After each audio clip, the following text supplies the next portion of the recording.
Yes આજના આજે book launch છે એમાં ખાસ ઉપસ્થિતિ શ્રી સૌમ્ય જોશી સર, એકવાર જોરદાર તાલીઓ સૌમ્ય સર માટે. સાથે જ અમારા કલા સ્મૃતિના પ્રમુખ શ્રી જય વસાવડા સર, જયભાઈ માટે પણ એકવાર જોરદાર તાલીઓ. અને જેમનું પુસ્તક લોન્ચ થવાનું છે એ તુષારભાઈ દવે. અને આ સમગ્રની સાથે સાથે એકવાર આપણે આ ત્રણેય મહાનુભાવોને વિનંતી કે આપ સ્ટેજ પર આપનું સ્થાન ગ્રહણ કરશો. અને સાથે જ એકવાર જોરદાર તાલીઓ ટીમ લાલો માટે, એ પણ એમની વિશેષ ઉપસ્થિતિ છે. ભાઈ તમારી તાલીઓ ઢીલી પડે હો, ના હાલે. માઇકનો સહેજ વોલ્યુમ વધારે આપજો. યસ, સૌમ્ય સર, જયભાઈ અને તુષારભાઈને વિનંતી કે આપ સ્ટેજ ઉપર પધારશો. આપણે આજના કાર્યક્રમને આગળ વધારીએ. યસ યસ, હા, અહીંયાથી જી. યસ, જોરદાર તાલીઓ સૌમ્ય જોશી, જય વસાવડા અને તુષાર દવે. આજનો આ બુક લોન્ચનો કાર્યક્રમ કલા સ્મૃતિ, નવભારત સાહિત્ય મંદિર અને આ ત્રણેય મહાનુભાવોની ઉપસ્થિતિ. Yes sir, please come. ભાઈ તમે તાલીઓ બંધ થઈ ગઈ યાર. ये बात कला स्मृति છે ભાઈ. સ્વાગત સ્વાગત સ્વાગત, પ્લીઝ જેવી આવો તુષારભાઈ. ત્યાં સુધી તમારી તાલીઓ સતત. Thank you so much sir. સાથે જ રોનકભાઈ નવભારતમાંથી, રોનકભાઈને કહીશ પ્લીઝ. રોનકભાઈ આપ સ્ટેજ પર આવો. રોનકભાઈ ક્યાં છે? રોનકભાઈને જગ્યા આપશો. ચાલુ કરીને જતા રહે. યસ, રોનકભાઈ આવ્યા. એકવાર નવભારત અને રોનકભાઈ આ બંને માટે એકવાર જોરદાર તાલીઓ કે આટલું સાહસ કરીને આટલા સરસ પુસ્તકો તમારા સુધી પહોંચાડે છે. અને યસ, રોનકભાઈને વિનંતી કરીશ કે આપ જય વસાવડા જયભાઈનું સ્વાગત અભિવાદન કરશો. આપની જોરદાર તાલીઓ આ અવસરે નવભારત સાહિત્ય મંદિરનું કે તમારા સુધી આટલા સુંદર પ્રકાશનો પહોંચાડે છે. સાથે આ આખા જે આયોજનના અમારા સપોર્ટર છે એ ટાફ ગ્રુપમાંથી તન્મયભાઈ શેઠ, આપને વિનંતી કરીશ કે તુષારભાઈનું સ્વાગત અને એમનું અભિવાદન કરશે કે આટલું સુંદર પુસ્તક એ આપી રહ્યા છે. તન્મયભાઈને યસ, એકવાર જોરદાર તાલીઓ તુષારભાઈ માટે. ભાઈ એમના માટે વિશેષ તાલીઓ આજે.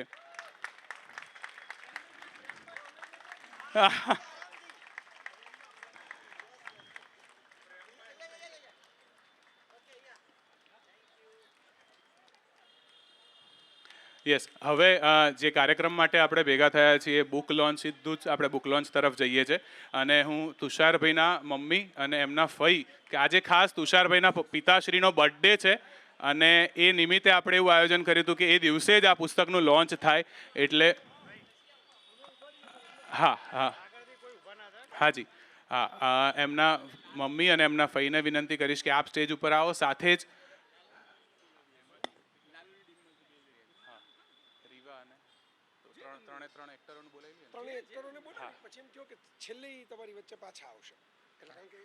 યસ, હા, આ બુક લોન્ચના કાર્યક્રમની અંદર યસ આ બાજુ રોનકભાઈ. યસ, આવો સાહેબ, આવો સાહેબ. એમનું નામ લઈ લો. રમેશ મહેતા સર પણ આવ્યા છે. એમના માટે પણ રમેશ મેરજા સર, એમના માટે પણ એકવાર જોરદાર તાલીઓ. આપ પણ સાહેબ બુક લોન્ચમાં જોડાશો. હા, પ્લીઝ આપી દો અહીંયા બેટા. હજી છે. યસ યસ યસ, પેલી બાજુ પણ. હા યસ, હા ભાઈ, પ્રેક્ષકોને વિનંતી, હા થોડા માસી આ બાજુ આવજો. માસી થોડાક માસી આ બાજુ મારી બાજુ જોજો, મારી બાજુ આવો. યસ, હા આવી જશે.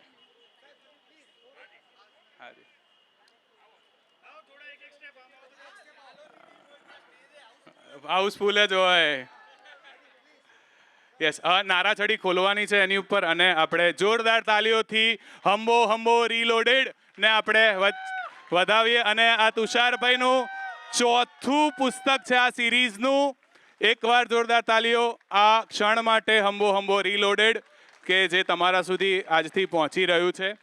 અને એક સરસ ફોટો ઓપોર્ચ્યુનિટી, આ ફોટો પણ એક સરસ થઈ જાય ત્યાં સુધી એક સરસ જાહેરાત પણ મારે કરવી છે કે આ તુષારભાઈની હંબો હંબો સિરીઝનું ચોથું પુસ્તક છે અને આ ચારે ચાર પુસ્તકોનો સેટ આમ તો એની કિંમત 655 રૂપિયા છે, પણ આજે વિશેષ આ પ્રસંગ નિમિત્તે 500 રૂપિયામાં આખો સેટ મળશે, જે બહુ જ મોટી ઘટના કહેવાય. 4 પુસ્તકો માત્ર 500 રૂપિયામાં છે. તમારે લેવા હોય તો તમે લઈ શકો છો. સાથે જ હંબો હંબો રીલોડ જે આજે અહીંયા લોન્ચ થયું એ પુસ્તકની આ મૂળ કિંમત 250 રૂપિયા છે, પણ આજના માટે એની સ્પેશિયલ કિંમત 200 રૂપિયા છે. તો એ પણ અહીંયા અવેલેબલ છે. તમે જતા જતા એ પુસ્તક ચોક્કસ ખાસ રિવ્યૂ તુષારભાઈને આપજો. એમને ખૂબ ગમે, એમના વાચકો એમને વાંચે અને પછી એમના રિવ્યૂ એમના માટે આપે. Thank you so much. Thank you. આપ સૌનો આભાર. ત્રણેય મહાનુભાવો. હા, લાલોની ટીમ ફરીવાર છેલ્લે પાછા તમારી સાથે સંવાદ કરશે, એટલે એમની ટીમને પણ વિનંતી કરીશ આપ આપનું સ્થાન ગ્રહણ કરજો.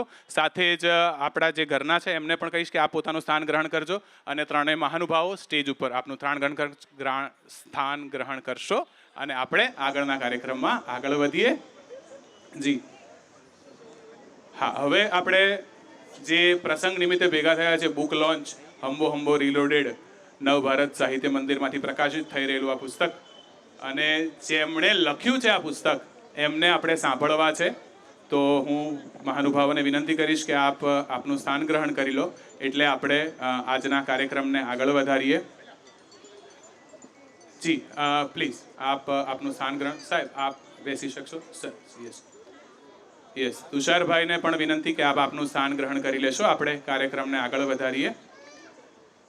અને મને એવું કહેવામાં આવ્યું હતું કે ભાઈ મારાથી બોલાશે નહીં, હો, તમે જોઈ લેજો તમારી રીતે. આવું બધું કંઈક બધું બહુ બધું આ બંનેને પણ સાહેબને બંનેને અનુભવ છે.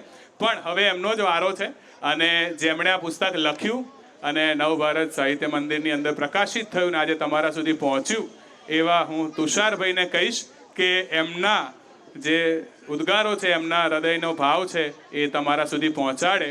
અને પ્રેક્ષકોને વિનંતી કે આપ શાંતિથી સેટલ ડાઉન થઈ જાઓ. એટલે હવે હું માઇક તુષારભાઈને આપું છું. એ આગળ એમનો જે પણ હૃદયનો ઉદ્ગાર છે તમારા સુધી પહોંચાડશે. તુષાર દવે. સેજ સાઉન્ડ લાઉડ કરી દો. સૌથી પહેલા મારે એક નાનકડી સ્પષ્ટતા કરવી છે કે આજે છે ને, હું બોલતા બોલતા ક્યાંય અચકાઈ દઉં, કંઈ ખોટું બોલાઈ જાય, કોઈનું નામ લેવાનું મારાથી રહી જાય તો દરગુજર કરજો. ઘણી વખત એવું લાગે કે આપણે જે કાર્યક્રમ કરીએ છીએ ને એ એક દિવસમાં યોજાઈ રહ્યો છે, પણ એવું ના હોય. મૂળે આ રોનકભાઈ સાક્ષી છે, મારી પહેલી બુક આવી ને ત્યારે કાર્યક્રમ કરવાનો હતો 2017માં, અને જ્યારે એ કાર્યક્રમ કરવાનો હતો ને ત્યારે છે ને નેશનલ બુક ફેરની ડેટ એનાઉન્સ થઈ ગઈ, તો ક્યારે એ કાર્યક્રમ થયો જ નહીં. ફાઇનલી આજે આપણને લાગે છે કે જે 3 દિવસમાં કાર્યક્રમ થઈ રહ્યો છે એ એકચ્યુઅલી મારા માટે 8 વર્ષે થઈ રહ્યો છે. અને આજના દિવસે આ કાર્યક્રમ કરવાનું એક રીઝન એ છે કે મારા પપ્પાનો બર્થડે છે. બીજી એક સ્પષ્ટતા એ કરવાની કે અહીંયાથી જે કંઈ પણ બોલાય કે હું જે કંઈ પણ બોલું એને જોક તરીકે ગણવું, કોઈએ ગંભીરતાથી લેવું નહીં. આજકાલ આપણા દેશમાં, સેજ લાઉડ કરી દેજે બેટા, આજકાલ આપણા દેશમાં જોકને ગંભીરતાથી અને ગંભીર વાતોને જોકમાં ઉડાવી દેવાની ટેવ પડી ગઈ છે. એટલે આ સ્પષ્ટતા જરૂરી છે. આજે હું મારા જેટલા પણ સગાવાલાઓને અહીંયા આગળ જોઉં છું ને, આટલા એકી સાથે મારા લગ્નમાંય નહોતા. જયભાઈ પહોંચી ગયા હતા. જયભાઈ જાન પહોંચે ને એ પહેલા પહોંચી ગયા હતા. એમણે ફોટો લઈને મોકલ્યો હતો કે ભાઈ હું પહોંચી ગયો છું.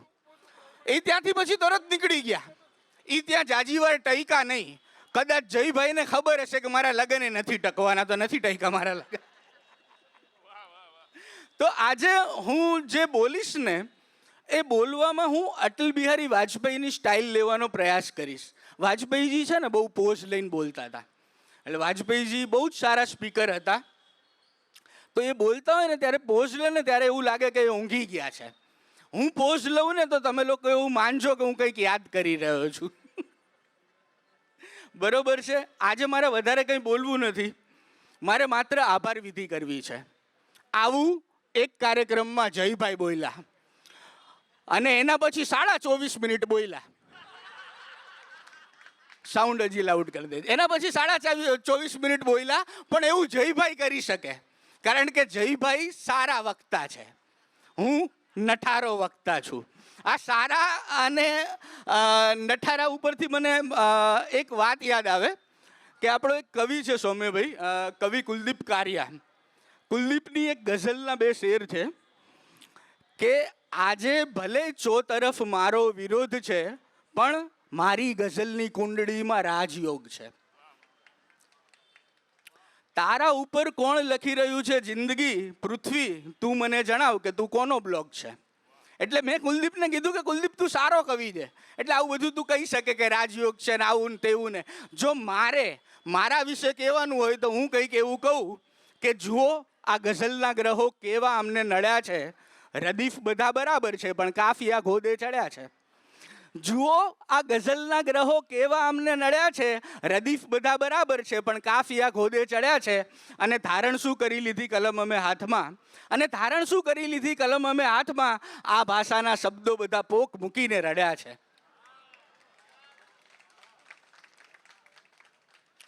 મારા પપ્પાનો બર્થડે છે ને, એટલે એક વાત કહું. મારા પપ્પાની છે ને સેન્સ ઓફ હ્યુમર બહુ સારી હતી. અને સેન્સ ઓફ હ્યુમરમાં ઘણી વખત મજા સેન્સની વધારે હોય છે. તો પપ્પાએ અમને જીવનના સૌથી ખરાબ સંજોગોમાં ટકી રહેતા અને એ સંજોગોને હસી કાઢતા શીખવાડ્યું છે. મારા પપ્પા સાવ પથારીવશ હતા ને, ત્યારે સાવ એકદમ પથારીવશ હતા, ત્યારે છે ને એ રોજ લાડવાની માંગણી કરતા.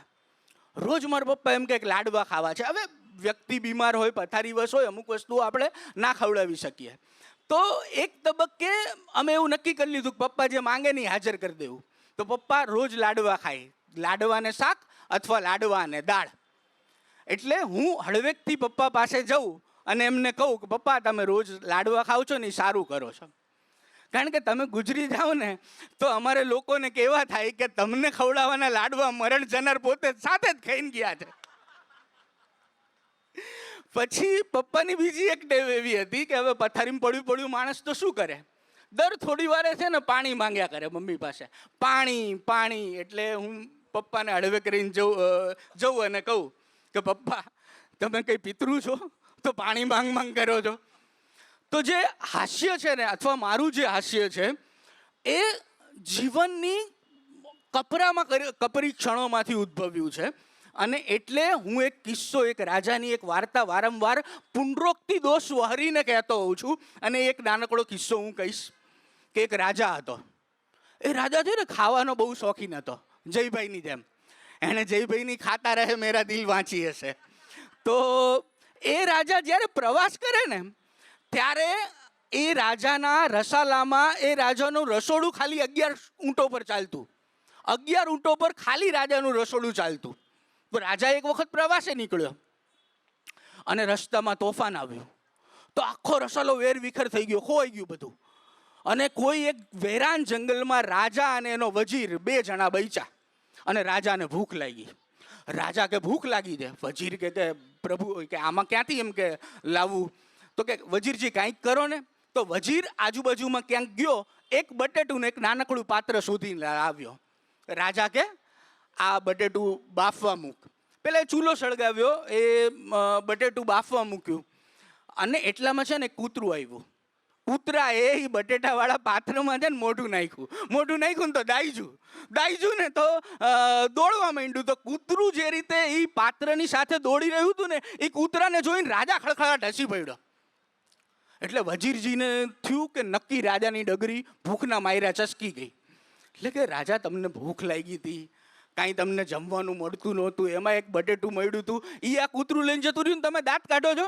એટલે રાજાએ એવું કીધું કે હજી હમણાં સુધી મારું રસોડું 11 ઊંટો પર ફરતું હતું, અત્યારે કૂતરું તાણી ગયું. ઘણી વખત જિંદગી આપણને આવા સંજોગો આપતી હોય છે કે એમાં તમે એને ખેલદિલીથી જો હસી ના લો તો શું કરો તમે. એટલે એ ખૂબ જરૂરી હોય છે કે એ સંજોગોમાં કોઈ પણ રીતે આપણે હસી કાઢવું. લાલોની ટીમ અહીંયા આગળ આવી છે અને લાલોની ટીમ પર છે ને મને એક વાત યાદ આવે કે રીવા છે ને, રીવા બહુ જ સ્માર્ટ છે. રીવાની એક ફિલ્મ હતી, એનું નામ હતું રામ ભરોસે. બીજી ફિલ્મનું નામ લાલો. ભારતમાં શું ચાલે? એક રામ ચાલે ને બીજા કૃષ્ણ ચાલે. તમે વિચાર તો કરો કે એને એક રામ ભરોસે કરી, બીજી કૃષ્ણ કરી. એવી રીતના સુહૃદે બહુ સ્માર્ટ છે. સુહૃદની આગલી ફિલ્મનું નામ કાશી રાઘવ, એમાંય રામ આવે ને લાલોમાં કૃષ્ણ આવે. એટલે હું એવી આશા કરું કે જેવા લાલા આ લોકોને ફળ્યા છે એવા થોડા ઘણા મને ફળે, કે મારી બુકને ફળે. અને હું બહુ જ, અમારા રોનકભાઈ અમારા પ્રકાશક છે, બહુ સ્વાર્થી માણસ છે. એટલે એમણે એવું કીધું કે લાલોની ટીમ આવે છે ને તો આપણે એક સ્કીમ જાહેર કરીએ કે જે આ બુક ખરીદે ને એને લાલોની ટીમ સાથે ફોટો પાડવા દેવો. તો મેં કીધું ના, એવું ના કરાય, કારણ કે એટલી બધી કોપી તો આપણે છાપી જ નથી. તો લાલોને પોસાય 100 કરોડ, આપણને થોડા પોસાય. તો મારે ખાલી એક હું આભાર માની લઉં શ્રેયાંશ શાહ, સ્મૃતિબેન શાહ, નવભારતની ટીમ, જય વસાવડા જે હંમેશા મારા માટે સપોર્ટમાં ઊભા રહે છે, સૌમ્ય જોશી, ટીમ કલા સ્મૃતિ, ટીમ GSTV, ટાફ, ટી પોસ્ટ, રસના અને તલોદ, આ બધા માટે જોરદાર તાળીઓ પાડજો, કારણ કે એમના કારણે જ આ કાર્યક્રમ શક્ય બન્યો છે. બસ હું અહીંયા મારા શબ્દોને વિરામ આપીશ. અને આ વિરામ આપીશ છે ને, બોલવું છે ને બહુ વહરું લાગે. વિરામ આપીશ એટલે શું? ટૂંકું કરીશ એમ કહેવાય ને. તો અહીંયા હું ટૂંકું કરી રહ્યો છું. Thank you. ઓવર ટુ સૌમ્ય જોશી કરી લઉં ને ડાયરેક્ટ જ, કે આનંદભાઈ? જી. હા, આ મારી જે બુક છે ને એમાં આવા બધા છે ને હાસ્યના લેખો છે. કે એક કદાચ પરફોર્મન્સ અમે લોકો આવ્યા એ પહેલાં તમે જોયું હશે કે હું આવું બધું નાનું મોટું હ્યુમર, કટાક્ષ, વ્યંગ લખવાનો પ્રયાસ કરતો હોઉં છું.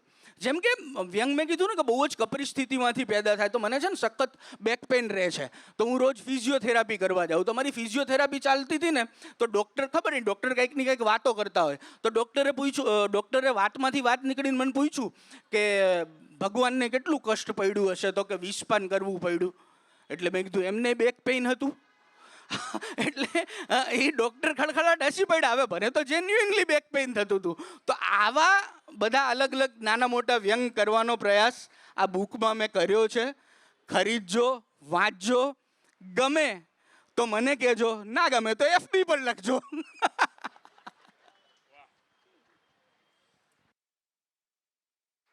Hello, yes. સો આ તુષારભાઈ ને એમની ભાવનાઓ તમારા સુધી, એટલે હાસ્ય રૂપે જ હોય હંમેશા એમની લાગણીઓ. હવે વધારે સમય નથી લેવો, પણ આ પુસ્તકની પ્રસ્તાવના જે એમણે લખી છે, અને આશીર્વાદક રૂપે બી કહી શકાય, મિત્ર ભાવે પણ કહી શકાય. અને હા, મને આવું કીધું તો આવા બધા ભારે ભારે શબ્દો નહીં વાપરવાના, કે એટલે એટલી મિત્રતા, અને એમ કે ભાઈ તુષારનું હોય એટલે એની લાગણી સાથે કરવાનું જ હોય. એવા સૌમ્ય જોશી સરને કહીશ કે તમે પણ તમારી વાત શેર કરજો આજના પ્રોગ્રામ નિમિત્તે.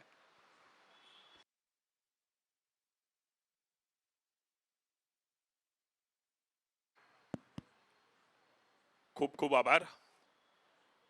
આજના વરરાજાની વાત પર આવું એ પહેલાં અહીંયા લાલોની ટીમ આવેલી છે. એટલે અંગત રીતે કેટલાય દિવસોથી જે આનંદ અંદર ને અંદર અનુભવી રહ્યા છે એ વ્યક્ત કરવાનો મોકો મળ્યો. ખૂબ ખૂબ તમને બધાને ખૂબ ખૂબ ખૂબ અભિનંદન. ખાસ 1 મિનિટ એટલા માટે લઈશ કે મને લાગે છે કે લાલોનું પ્રીમિયર જે દિવસે હતું એ દિવસે અમારો વેલકમ જિંદગીનો જામનગરમાં શો હતો. અને મોટે ભાગે ફિલ્મોમાં એવું થતું હોય છે, ઘણી બધી ફિલ્મ્સમાં, કે પ્રીમિયરમાં ઘણા બધા લોકો હોય અને બીજે દિવસથી ઓછા થવા માંડે. લાલોના પ્રીમિયરમાં હું અને વિરલ અમે લોકો જમવા જતા હતા, ત્યારે એનો અમને લાઈવ અપડેટ મળતો રહેતો હતો. અને એનું એકંદરે ગણતરી એવી આવી હતી બહાર સ્ટેટિસ્ટિકલી કે પ્રીમિયર જોઈએ એટલું હિટ નથી. અને પ્રીમિયર હિટ ના હોય અથવા ફ્લોપ હોય અને પિક્ચર 100 કરોડ કરે એવી જ વસ્તુ ગુજરાતી ફિલ્મોને જોઈએ છે, અને એ તમે લોકો લઈ આવ્યા છો. એક નાની ચેતવણી તમને લોકોને આપી દઉં વગર માંગી. ઘણું બધું જયભાઈ આપણને એવું સાંભળવા મળે છે આ ફિલ્મ વિશે કે બહુ ઇનોસન્ટ ફિલ્મ છે, બહુ નિર્દોષ ફિલ્મ છે, એટલી સિમ્પલ બની ગઈ છે. એટલે ઘણા બધા ક્વાર્ટર્સમાંથી એવો સંદેશો જઈ રહ્યો છે કે આ તમારાથી અઠે ગઠે બની ગઈ છે. અને અને ખાસ એ કહેતા રહેજો, કારણ કે ફિલ્મની અંદર તમારી સભાનતા એની દરેક ફ્રેમમાં બહુ સ્પષ્ટપણે છલકાય છે.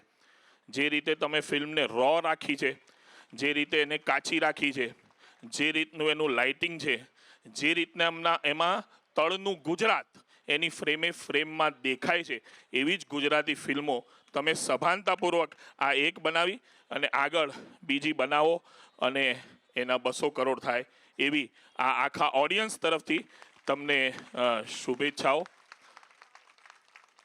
લાલોના સર્જકો તો ના કહેવાય, પણ લાલાના સર્જનો તમે બધા, તમારો ખૂબ ખૂબ ખૂબ અભિનંદન. હવે વરરાજા પર આવું. એની વાત નથી કરતો, વાત જેટલી કરવાની હતી એ મેં પ્રસ્તાવનામાં કરી લીધી છે. તો તમને બધાને વાંધો ના હોય તો હું પ્રસ્તાવનામાંથી 2 મિનિટ વાંચું.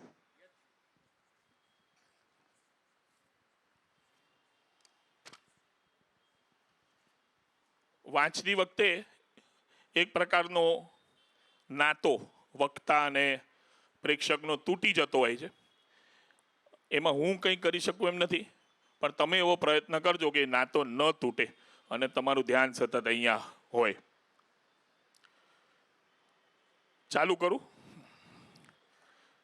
તો કચ્છીને લગતા લેખકો સાથે આપણે મોહબ્બતનો નાતો છે. લીલું, ભીનું, મખમલી, રેશમી, હુંફાળું, મુલાયમ લગતા લેખકો સાથે આપણે અંટસ. તુષારીઓ કચ્છીને લખે છે એટલે એની સાથે મોહબ્બત. ઘણા એવું માને છે કે હાસ્ય કચ્છીને કેમનું લખાય. ઘણા એવું માને છે કે હાસ્ય કચ્છીને કેમનું લખાય. તો પહેલા હકીકત એ છે કે ગુસ્સાનું મીટર 120 ને અડી ગયું હોય, આવડતી બધી ગાળો બોલાઈ ગઈ હોય, હૈયાનું પ્રેશર કુકર 7 સીટી મારી દીધું હોય, મગજની બધી નસો ફાટી જવાની તૈયારીમાં હોય, ત્યારે ખપમાં આવનારું એકમાત્ર એક્સપ્રેશન એટલે હાસ્ય. તમે તુષારિયાને મળ્યા છો? આવું મેં લખ્યું છે. તમે તુષારિયાને મળ્યા છો? હંમેશા થોડો ગુસ્સામાં લાગે. જીવતા માણસોની આ તકલીફ હોય છે. ગેડાની ચામડીવાળા મુલાયમ માણસોની મરેલી નપુંસક આંખોમાં આ રાતાશ જોવા નથી મળતી. રાતી આંખમાંથી હસતો ગુસ્સો પેદા થાય છે. લેખક તુષારના કિસ્સામાં 2 બીજી વસ્તુઓ મળે: જિજ્ઞાસા અને વર્લ્ડ વ્યૂ. હું હંમેશા એના લેખનમાં આ 2 વસ્તુઓ શોધતો હોઉં છું કે એ એક પ્રકારની ક્યુરિયોસિટીમાં હોય છે સતત, અને એનો દુનિયા પ્રત્યેનો એક અભિગમ હોય છે. લેખક તુષારના ખિસ્સામાં 2 વસ્તુ મળે: જિજ્ઞાસા અને વર્લ્ડ વ્યૂ. વર્લ્ડ વ્યૂ વગરના લેખકોને હું લુખ્ખા કહું છું. આવા લુખ્ખાઓ સાહિત્યની બજારમાં નકામું વિન્ડો શોપિંગ કરીને કારણ વગરની ભીડ વધારતા હોય છે. આવા લેખકો કાગળ પર બકરી ટાઈપની લીંડીઓ પાડીને દુનિયાનો સમય બગાડતા હોય છે. એમની ભાષા માયકાંગલી હોય છે, કેમ કે આસપાસની દુનિયા એમને સળગાવતી નથી. તુષારને આસપાસની દુનિયા સતત સળગાવતી રહે છે. તુષારીઓ લોકનો માણસ છે, વિરમગામની સ્ટ્રીટ ફાઇટોનો સાક્ષી. ઇનફેક્ટ એ શેરીઓ છેક એના ઘર સુધી પહોંચી ગઈ. નાના શહેરો કે કસ્બાઓનું આવું વાતાવરણ, નાના શહેરો કે કસ્બાઓનું આવું વાતાવરણ લઈને શહેરમાં આવેલા લોકો શહેરમાં પણ એવા કેટલી ગલ્લા શોધી લે છે જ્યાં એમને મોતી મળે છે. લોકવાણીના મોતી. બાંદ્રા અને લોખંડવાલાના પ્લાસ્ટિકમાં ઉછરેલું નવું બોલિવૂડ આ મોતીઓના અભાવે કેવું ઊંધે માથે પડ્યું છે એ દેખીતું છે.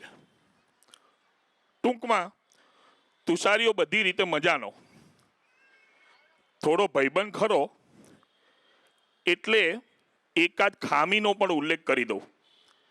જયભાઈ, એક કાળો ટીકો કરવા માટે આ ખામી વાંચું છું, કારણ કે આખા કાર્યક્રમમાં એના વખાણ થવાના, એટલે એક નજર ઉતારવા કાળો ટીકો હોય એમ. ટૂંકમાં તુષારીઓ બધી રીતે મજાનો, થોડો ભાઈબંધ ખરો, એટલે એક ખામીનો ઉલ્લેખ કરું તો એને ખોટું નહીં લાગે. ક્યારેક ક્યારેક એની ભાષા હખડ ડખડ થઈ જાય. જેમ સંગીતની સફળતા સમ પર આવીને ઊભા કરાતા ઉન્માદ પર નિર્ભર હોય છે, એ જ રીતે કોમેડીમાં પંચલાઇનનું લેન્ડિંગ મહત્વનું બની જાય છે. એક બે શબ્દોનું વધી જવું, ભાષાનું સહેજ માપ ચૂકી જવું ક્રેશ લેન્ડિંગની ફીલ આપે છે. આવું લેન્ડિંગ હાસ્યને બદલે ધક્કા સર્જે છે. તુષારના લખાણમાં કોક વાર આવા ધક્કા વાગે ખરા, પણ on the hall world view ધરાવતો, કચકચાઈને હસતો, લોકનો તુષાર ગમી જાય એવો હાસ્ય કલાકાર છે. ભાઈ તુષાર, આ જ રીતે કચાઈને લખતો રહેજે. ભીનું, લીલું, રેશમી, મુલાયમ, હુંફાળું લખ્યું તો તારી ખેર નથી, અને સફળતાના કેફમાં મોટિવેશન બાજુ વળી ગયો તો મારા હાથે મર્યો સમજજે.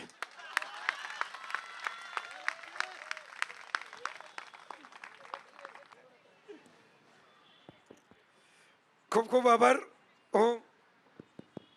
હલો આવે છે? અવાજ પહોંચે છે? તો વાંધો નહીં. મારો થોડોક બેઠેલો છે અવાજ આજે, એટલે જ ઊભો થઈ ગયો કે ના અવાજ ભલે બેઠેલો છો, વક્તા ઊભો જોઈએ. તો સૌમ્ય જોશી માટે તો હું એટલું કહીશ, હું હજી હમણાં એ બેઠા ત્યારે કહેતો હતો તમે તો જ્યારે લખો જ્યારે બોલો બધી પંચલાઈનો જ આવે છે. અહીં સરસ મિત્રો બેઠા છે, એવા મિત્રો બેઠા છે જે સાહિત્યનો સ્પર્શ ધરાવતા હોય. અમારા બે સરકારી રમેશભાઈ, રમેશ બેરજા અને રમેશ ઠક્કર. સરકારી રમેશભાઈ એટલે કહું છું કે બંને સરકારની અંદર બહુ જ સરસ કામગીરી બજાવી ચૂક્યા છે અને એની વચ્ચે પોતાનો સાહિત્યનો શોખ જીવતો રાખી ચૂક્યા છે. એવા મિત્રો બેઠા છે. ભાવેશ બેઠો છે, લાલોની આખી ટીમ બેઠી છે. લાલો ટીમ સાથે ખબર નહીં ઉપરવાળાએ કલા સ્મૃતિનું કનેક્શન જોડી દીધું છે. આ અમારો લગભગ સાથે મળીને ચોથું એન્કાઉન્ટર, મુલાકાત, રોંદેવું જે શબ્દ વાપરો એ છે, અને એનો આનંદ છે અમને. હું તો એનો હરખ લઉં છું. પેલું સકટનો ભાર જેમ શ્વાન તાણે, જેમ અમે કલા સ્મૃતિવાળા બધા અમે એમ ચાલીએ છીએ કે આ ગાડું કંઈક ભગવાને ઉંચકી લીધું, એમાં એનું જે પૈડું છે એ અમે પણ સીચ્યું હતું. બે શ્રીફળ અમારે છે એ પૈડાની નીચે. તો એનો વિશેષ આનંદ છે. પણ મને એનો વધારે આનંદ છે કે તુષારે એક એવું સરસ આયોજન કર્યું કે સૌમ્યભાઈને અહીં લઈ આવ્યા. હું તો કલા સ્મૃતિમાં હોવ જ બાય ડિફોલ્ટ છે. અહીં કોઈ ન હોય તો એક પગી અને એક હું, અમારે બે ઊભા રહેવું જ પડે. કલા સ્મૃતિ સાથે અનુસંધાન છે, જોડાયેલું છે. એટલે મને સોલો શોની આદત પડી ગઈ છે હવે તો ફિલ્મોમાં. એટલે વધારે લોકો ભેગા હોય મને એમ થાય કે આ ફિલ્મ કંઈક ખોટી પસંદ થઈ ગઈ લાગે છે. પણ સૌમ્યભાઈ માટે મારે એટલું કહેવું જોઈએ કે ગુજરાતી ભાષાનો ઇતિહાસ જેનાથી રળિયાત છે. જેમ આપણે ગુજરાતી ભાષાના ઇતિહાસની કોઈ અત્યારે વાત કરીએ તો એમ કે ઝવેરચંદ મેઘાણી આ ભાષામાં છે, કનૈયાલાલ મુનશી આ ભાષામાં છે, ઉમાશંકર જોશી આ ભાષામાં છે. એવી રીતે એમ પણ કહેવાશે આજથી 100-200 વર્ષ પછી કે ગુજરાતી ભાષા એટલે એ ભાષા કે જે ભાષામાં સૌમ્ય જોશી લખતા. એનો મને આનંદ છે, એનો મને હરખ છે, એનો મને પહેલેથી ગૌરવ છે. આજકાલનું નથી. હું તો એમના ફેનબોય તરીકે એમને સાંભળવા માટે અને એમના નાટકો જોવા માટે ગયેલો છું. અને ફોન કરીને પૂછતો હોઉં છું કે હવે શો ક્યારે કરવાના છો, મારે આ જોવાનું બાકી છે. એટલો બધો મને આનંદ થયો કે ચાલો. અને સૌમ્યભાઈના જેને પોખણા મળ્યા હોય, જે પુસ્તકને એના વધામણા જેને મળ્યા હોય, એમાં તો બીજું શું કહેવાનું હોય. એટલે મારે થોડીક વાતો એવી કહેવી છે કે જે ક્યાંક તુષારને ખોલે, ક્યાંક એના પુસ્તકને ખોલે, ક્યાંક એના સબ્જેક્ટને ખોલે, ને ક્યાંક આપ બધાને. કારણ કે આપણે બધા ભેગા થયા છે આ સાંજે, સોમવારની સાંજ છે, આ કોઈ વીકેન્ડ નથી. અને મેં તુષારને કહેલું બહાર કરો પ્રોગ્રામ. તુષાર અને રોનક બંને એવું કહેતા હતા કે ભાઈ આપણે અંદર કરીએ, મિત્રો થોડાક આવે એને તો એમ હતું કે ચા પીવડાવી શકાય એટલે મિત્રો આવે એટલે ઘણું. પણ સારું થયું ને ચા પીવડાવવાની વાત એવી રાખીની, નહીંતર ચાની અત્યારે કેટલી વડે બદલે તપેલાઓ મૂકવા પડે એવું થાત. કારણ કે મેં એને કહેલું, મેં કીધું ભાઈ તમે મિત્રોને ભેગા કરો છો ને, ભેગું તમે એમાં લાલો કૃષ્ણ સદા સાહિત્ય એટલું સાંભળીને પણ લોકો મિત્રો આવશે. તમે બહાર રાખો પ્રોગ્રામ. તો મારે થોડીક તમારી એ વાતો લેવી છે આમાં. વાત એટલી જ છે મિત્રો, તુષાર જે છે ને, આજે જ મેં લખ્યું છે ફેસબુક ઉપર, ઇન્સ્ટાગ્રામ ઉપર, બધે આ બુકનું કાર્ડ મૂક્યું એમાં. એ તેજસ્વી છે, એ તેજાબી છે અને તૈયાર છે. આ એવો પત્રકાર નથી કે જે ડેસ્ક ઉપર બેસીને 2 ફોન લઈને પછી પોતાની સ્ટોરી લખીને ફાઇલ કરીને સૂઈ જાય. એ ઉજાગરા કરીને સ્ટોરીનો કાન પકડવા એની પાછળ જાય એવો પત્રકાર છે. એના ઉજાગરા મેં જોયા છે, અને એ રેશમી ઉજાગરા નથી, એ રાતા ઉજાગરા છે. પેલે મીઠારે લાગ્યા એ રેશમી ઉજાગરા, એવા ઉજાગરા નથી કર્યા એને. જબ આંખ ઈસે તો ન ટપકા તો ફિર લહુ ક્યા હે, એ જે ગાલિબે કહ્યું એ ઉજાગરા એને કર્યા છે. કંઈક વાત પહોંચાડવા માટે, લખવા માટે, પોતાનું સ્ટેન્ડ લેવા માટે. સૌથી મહત્વની વાત આ છે, એનું સ્ટેન્ડ. તમને ગમે કે ન ગમે, મને પોતાને ઘણી વાર નથી ગમ્યું.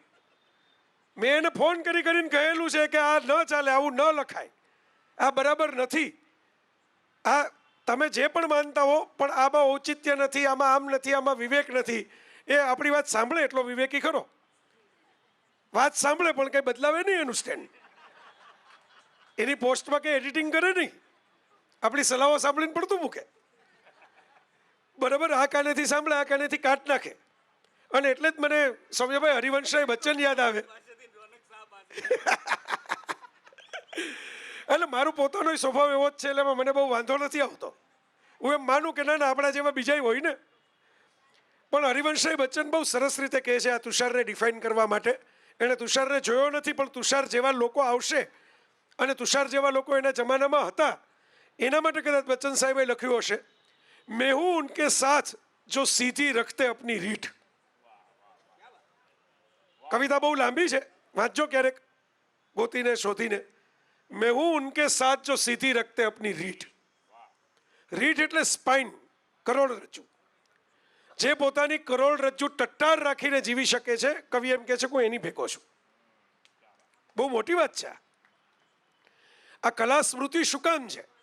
કેમ બાજુમાં જીએસટીવીનો સ્ટુડિયો છે, ત્યાં અમે પ્રોગ્રામ નથી કરતા ને અહીં કરીએ છીએ? જીએસટીવી ન્યૂઝ ચેનલ છે, પણ શ્રેયાંશભાઈ અને સ્મૃતિબેને જે કલા સ્મૃતિનું સપનું જોયું, સ્મૃતિબેનના તો એ દિવસો થોડા અઘરા હતા, છતાં પણ એમને આશીર્વાદ આપવા માટે આવેલા લોગોનો લોન્ચ એમની હાજરીમાં, એમના આશીર્વાદમાં, એમની સાક્ષીમાં, એમની આંખોની નીચે થયો છે અમારો. એ સપનું એ જોયું કે અહીં કોઈ ભેદ વિના કેવળ ભાવથી માત્ર કલા જેમના સ્મરણમાં હોય, શબ્દ અને સાહિત્ય જેમના સ્મરણમાં હોય, એની વાતો થાય. આ મંચ જુદો છે, આ અલાયદો છે. આ તમે બધા જે બેઠા છો એ કોણ છો? મને યાદ આવે એક પ્રસંગ છે, આમ જાણીતો છે, મારા પિતા મને કહેતા, એટલે એ સમયમાં બહુ જાણીતો છે, અત્યારે કદાચ એટલો જાણીતો ન હોય, ખોવાઈ ગયો હોય, પેઢીઓ બદલાતી રહે એમાં.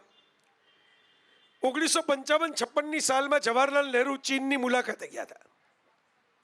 ચીનની સફર પતાવીને નહેરુ ત્યારે પ્રાઇમ મિનિસ્ટર, ખાસા પોપ્યુલર, એ ભારત આવ્યા અને ઉત્તર પ્રદેશમાં કોઈ કાર્યક્રમ એમનો, અને કવિ સૂર્યકાંત ત્રિપાઠી નિરાલા એ કાર્યક્રમની અંદર એમને સાંભળવા માટે આવ્યા. સાંભળવા માટે આવ્યા ત્યારે કવિ પહેલવાન હતા. આ બહુ અગત્યની વાત છે. જો આ કવિ જેકેટ બેકેટ પહેરીને, જીન્સ પહેરીને દુનિયા આખીમાં ફરે.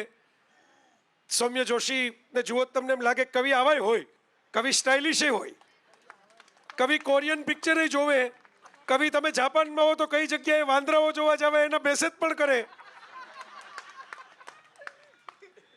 બરાબર. આ સૂર્યકાંત ત્રિપાઠી અખાડિયન પહેલવાન, તો અખાડામાં ગયા હતા, તેલ ચોળીને અખાડામાં કસરત કરતા હતા. ત્યાંથી ખબર પડી કે નહેરુનો પ્રોગ્રામ છે, એટલે સાંભળવા માટે અખાડિયન પેલું જે કચ્છો વીંટાળેલો હતો અને તેલ પાયેલું શરીર હતું, એમ જ આવીને ગોઠવાઈ ગયા, દાઢી લાંબી રાખતા. એટલે કોઈને કંઈક જુદા જ પ્રકારની વ્યક્તિ લાગે કે કોણ છે, ફકીર બાવો કોક આવી ગયો છે. બેઠા અને નહેરુનું ધ્યાન ગયું કે ભાઈ નિરાલાજી આવીને બેઠા છે ઓડિયન્સમાં. પ્રાઇમ મિનિસ્ટર પોતે નીચે ઉતરા, એમની પાસે ગયા, એમને વંદન કર્યા. ત્યારે તો પેલા પાપા રાજી તો હતા નહીં. પાપાઓ જેને જોઈને રાજી નથી થતા એવા પત્રકારો, પાપા રાજી. એટલે કોઈ એવું શૂટિંગ તો કર્યું ન હોય એટલે બધાને નવાઈ લાગી. ઓડિયન્સને અચરજ થયું કે પીએમ પોતે નીચે ઉતરીને આ કોઈક લાંબી દાઢી છે, સફેદ દાઢી લાંબી, કોઈ આમ તેલ પાયેલું શરીર કચ્છો પહેરીને બેઠો છે, એને શું મળવા ગયા હશે? આમાં શું રસ પડ્યો હશે એમને? નેહરુ પાછા સ્ટેજ ઉપર આવ્યા. ખ્યાલ આવી ગયો કે લોકોની આંખમાં પ્રશ્ન છે કે હું અચાનક પ્રોટોકોલ તોડીને કોને મળી આવ્યો. એણે એમ કીધું કે આ સૂર્યકાંત ત્રિપાઠી નિરાલાજી છે, જેમના શબ્દો સાહિત્યના માણસ છે, સર્જક છે. કશુંક આપણા જીવનમાં આપણે જે જીવીએ એનું પ્રતિબિંબ ઝીલીને લખી શકે છે. એટલે હું ખાસ મારું ધ્યાન ગયું તો આદર પ્રગટ કરવા એમની પાસે ગયો. અને પછી એમણે એમ કહ્યું કે હું હમણાં ચીનની મુલાકાતેથી પાછો આવ્યો અને ચીનમાં લાઓત્સે અને કોન્ફ્યુશિયસ ને બધાનું થોડું જોતો હતો ત્યાં જઈને. એમાં એક બોધકથા મેં વાંચી અને આ બોધકથા મારે અત્યારે આ ઓડિયન્સને કેવી છે. એમણે ત્યારના એ ઓડિયન્સને કીધું, એ મારા પિતાશ્રીને ખબર, એણે મને કીધું એક ઓડિયન્સ સમજીને. હું આજે તમારા ઓડિયન્સની સાથે આ કથા વહેંચું છું. અને એમણે એમ કહ્યું કે એક રાજા હતો, ચાઇનીઝ રાજા, અને એને 2 દીકરા હતા. એક બહુ જ હોશિયાર, બહુ બુદ્ધિશાળી, અને બીજો થોડો ડંબ કહી શકાય એવો, થોડો મૂર્ખ કહી શકાય એવો, થોડો જેને ભેજાગેપ કહી શકાય એવો. જ્યારે રાજા વૃદ્ધ થયા અને એણે નક્કી કરવાનું આવ્યું કે ભાઈ દીકરાઓ શું કરશે હવે. એ જમાનામાં તો રાજાઓ જ નક્કી કરી લેતા, પ્રજા પાસે તો હક હતો નહીં કે શું કરવાનું ને શું નહીં. ત્યારે બંને દીકરાઓને બોલાવીને એમ કહ્યું, પેલો જે જરા ડાગલી ચસકેલી હતી, એકાદ આંટો આપણી ભાષામાં ઓછો હતો, આંબોની ભાષા છે બધી, સ્ક્રૂ એકાદો ઢીલો હતો, એ દીકરાને રાજાએ એમ કહ્યું કે તું મારી જગ્યાએ આ સિંહાસન ઉપર બેસજે. પેલો બહુ જ હોશિયાર, બુદ્ધિમાન, ધૈર્યવાળો, વિચારશીલ જે દીકરો હતો એને એમ કીધું કે તું કવિ થજે, તું લેખક થજે, તું સર્જક થજે. આજુબાજુ જે બીજા લોકો બેઠા હતા એને નવાઈ લાગી. એટલે એમણે રાજાને પૂછ્યું કે આ કેવો નિર્ણય છે? એટલે રાજા કે જો મેં વર્ષો સુધી રાજ કર્યું છે, તંત્ર આખું સરસ ગોઠવાયેલું છે, સલાહકારો સરસ ગોઠવાયેલા છે, કારભારીઓ યોગ્ય છે, પ્રધાનો યોગ્ય છે. આ થોડોક ઓછો સમજનારો રાજા હશે તો ચલાવી લેશે, એમાં બહુ પ્રોબ્લેમ ના એમ નથી. બાકીની સિસ્ટમ એને પ્રોટેક્ટ કરી લેશે, એમાં બહુ બુદ્ધિની જરૂર નહીં પડે, કારણ કે આગળ પાછળ માણસો છે એની પાસે. પણ કવિ અને સર્જક હંમેશા એકલો રહેવાનો છે અને એકલા જેણે પોતાની જાતને સાબિત કરીને સમાજનું માન મેળવવાનું છે.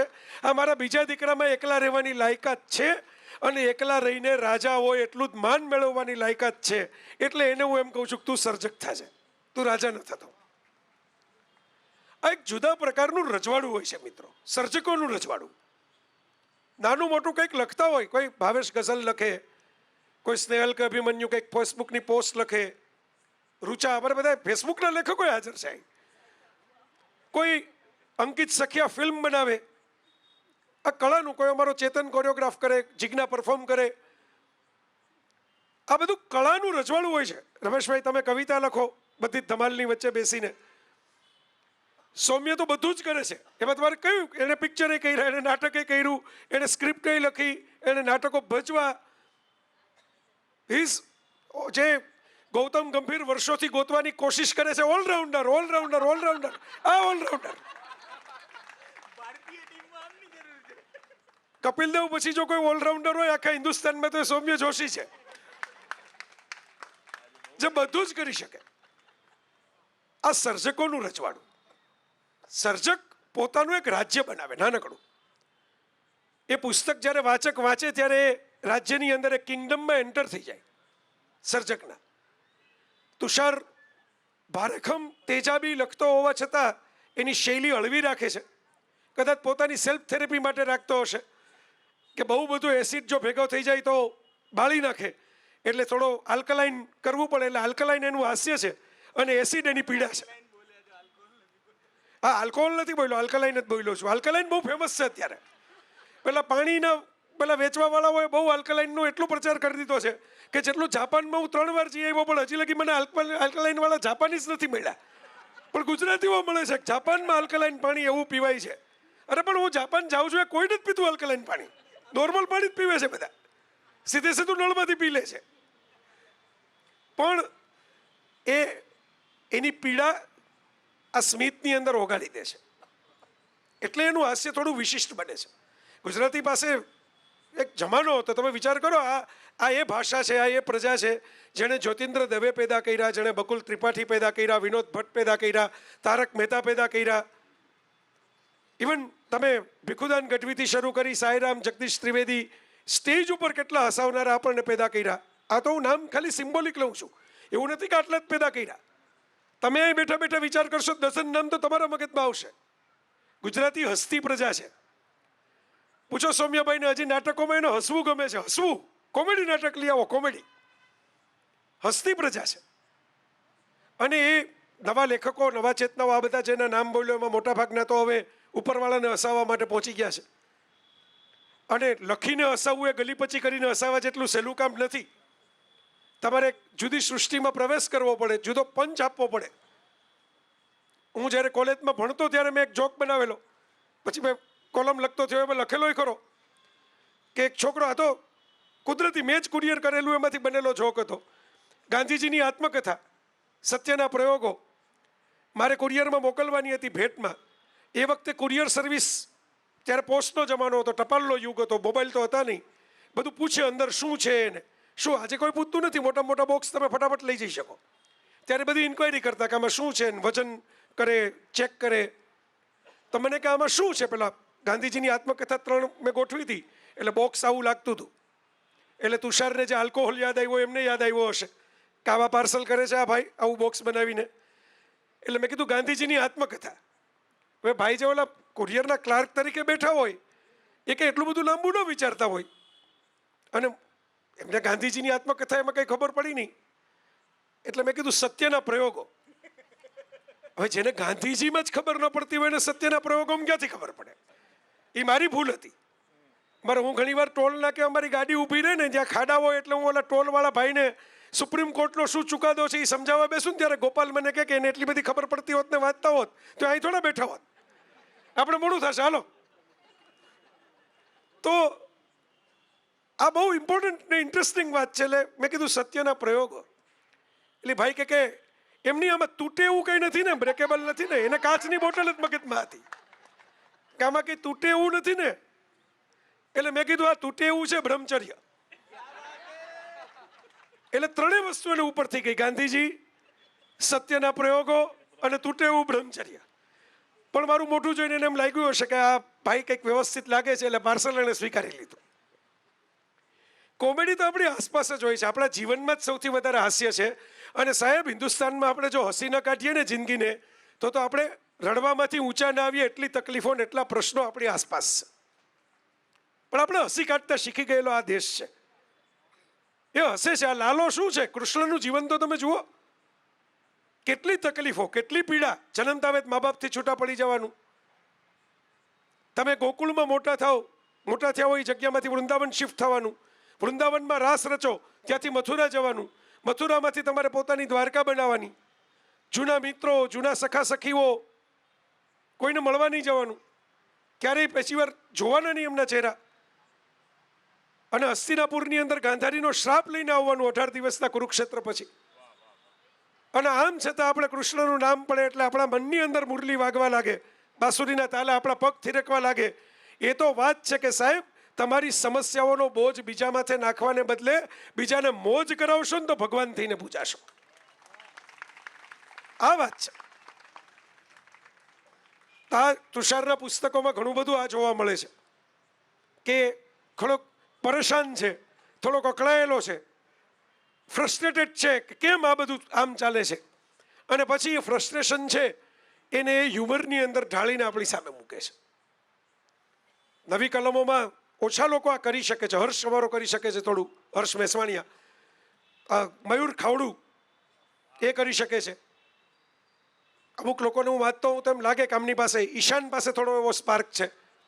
ઈશાન ભાવસાર, આ કોઈ હાજર નથી, આ વાટકી વ્યવહાર નથી, હાજર હોય એના જ નામ લેવા એવું નથી, જેના સ્પાર્ક હોય એના નામ લેવા એની વાત છે. જેમાં તિખારો દેખાય કે આમાં કંઈક હ્યુમર છે.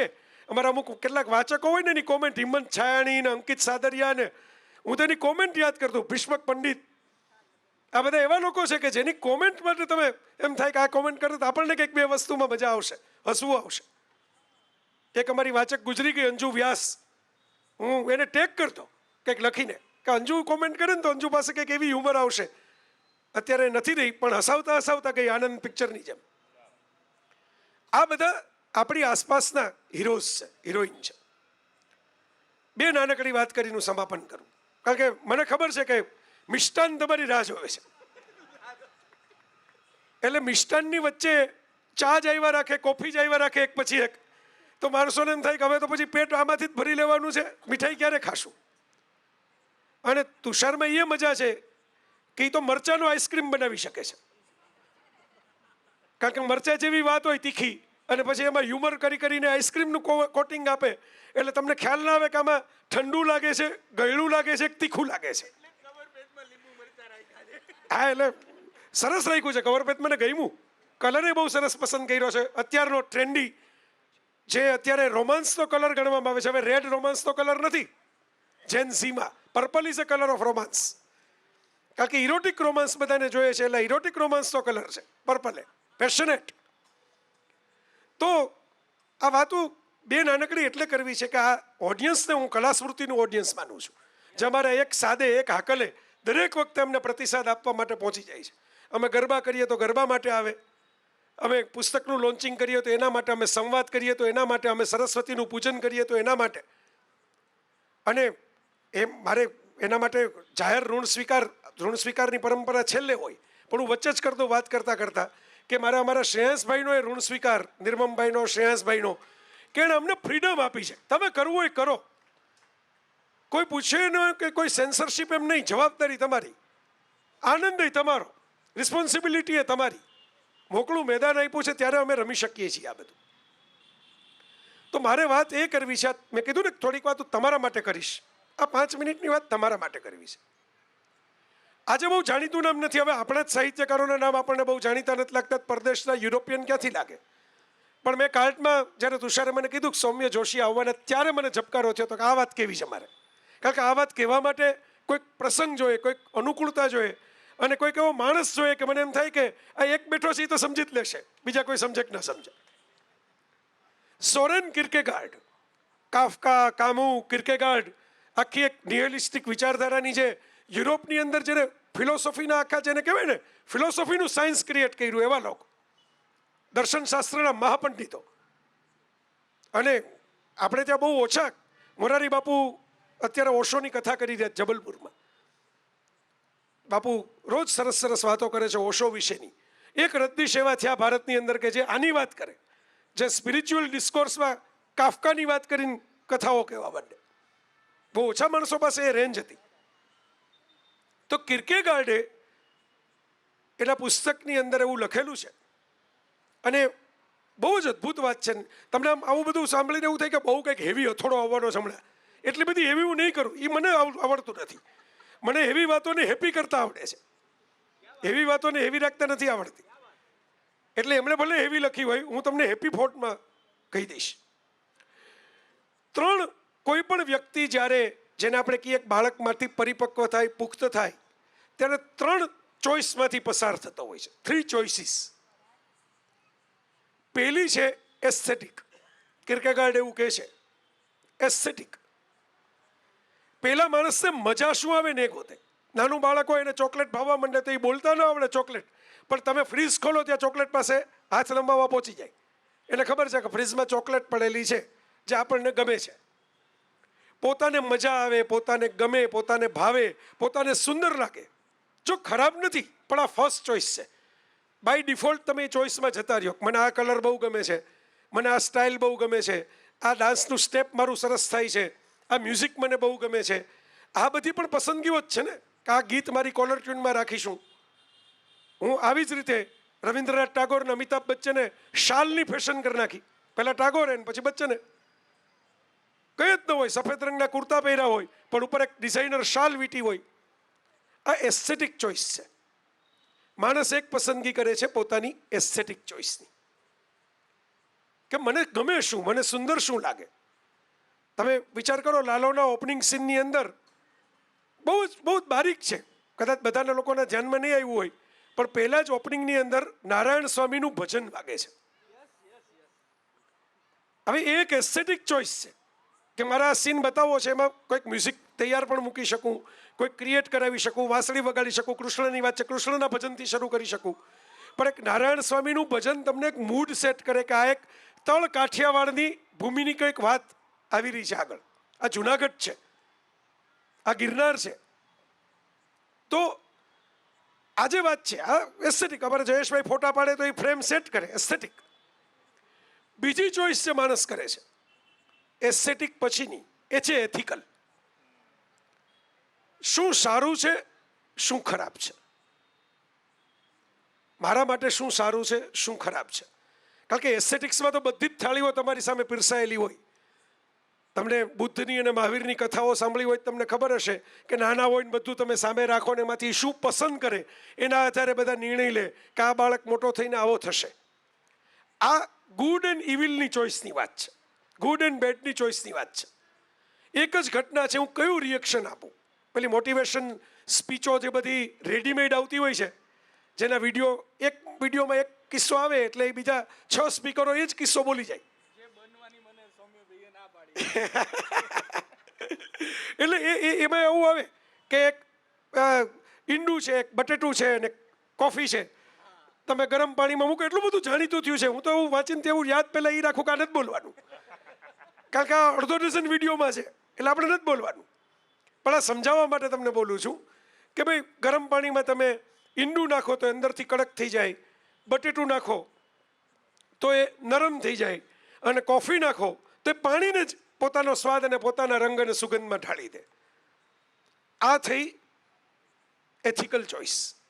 તમારે કડક થવું છે રિએક્શનમાં, નરમ થવું છે કે તમારે જે સંજોગો છે એને જ પોતાના કલરમાં, પોતાની સુગંધમાં, પોતાના સ્વાદમાં ઢાળવાની કોશિશ કરવી છે. આ બીજી ચોઇસ છે માણસના જીવનમાં. અને એવું નથી કે કિર્કેગાર્ડના જીવનમાં હોય, એ ભલે યુરોપમાં થઈ ગયો, એ તુષારના મમ્મી કે પપ્પાના જીવનમાં પણ આવી હોય, એના બહેનના જીવનમાં પણ આવી હોય, મારી નાનકડી ભત્રીજી પ્રથા છે તો એના જીવનમાં આવશે.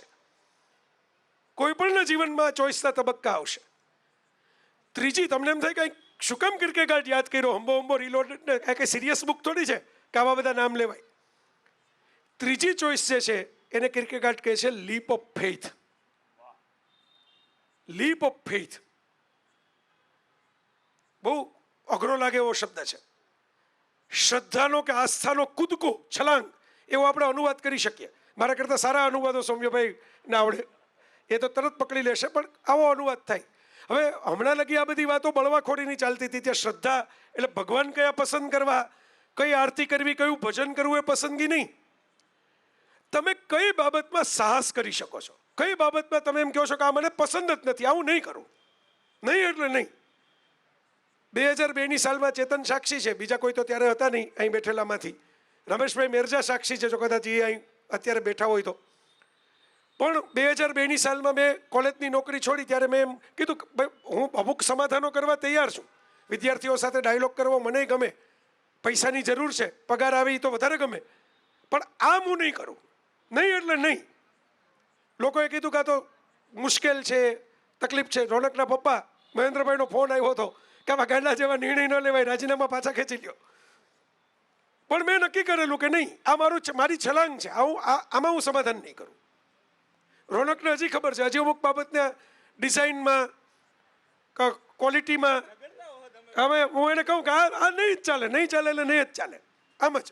એ સરમુખત્યારી નથી, એ કિર્કેગાર્ડની ભાષામાં લીપ ઓફ ફેથ છે.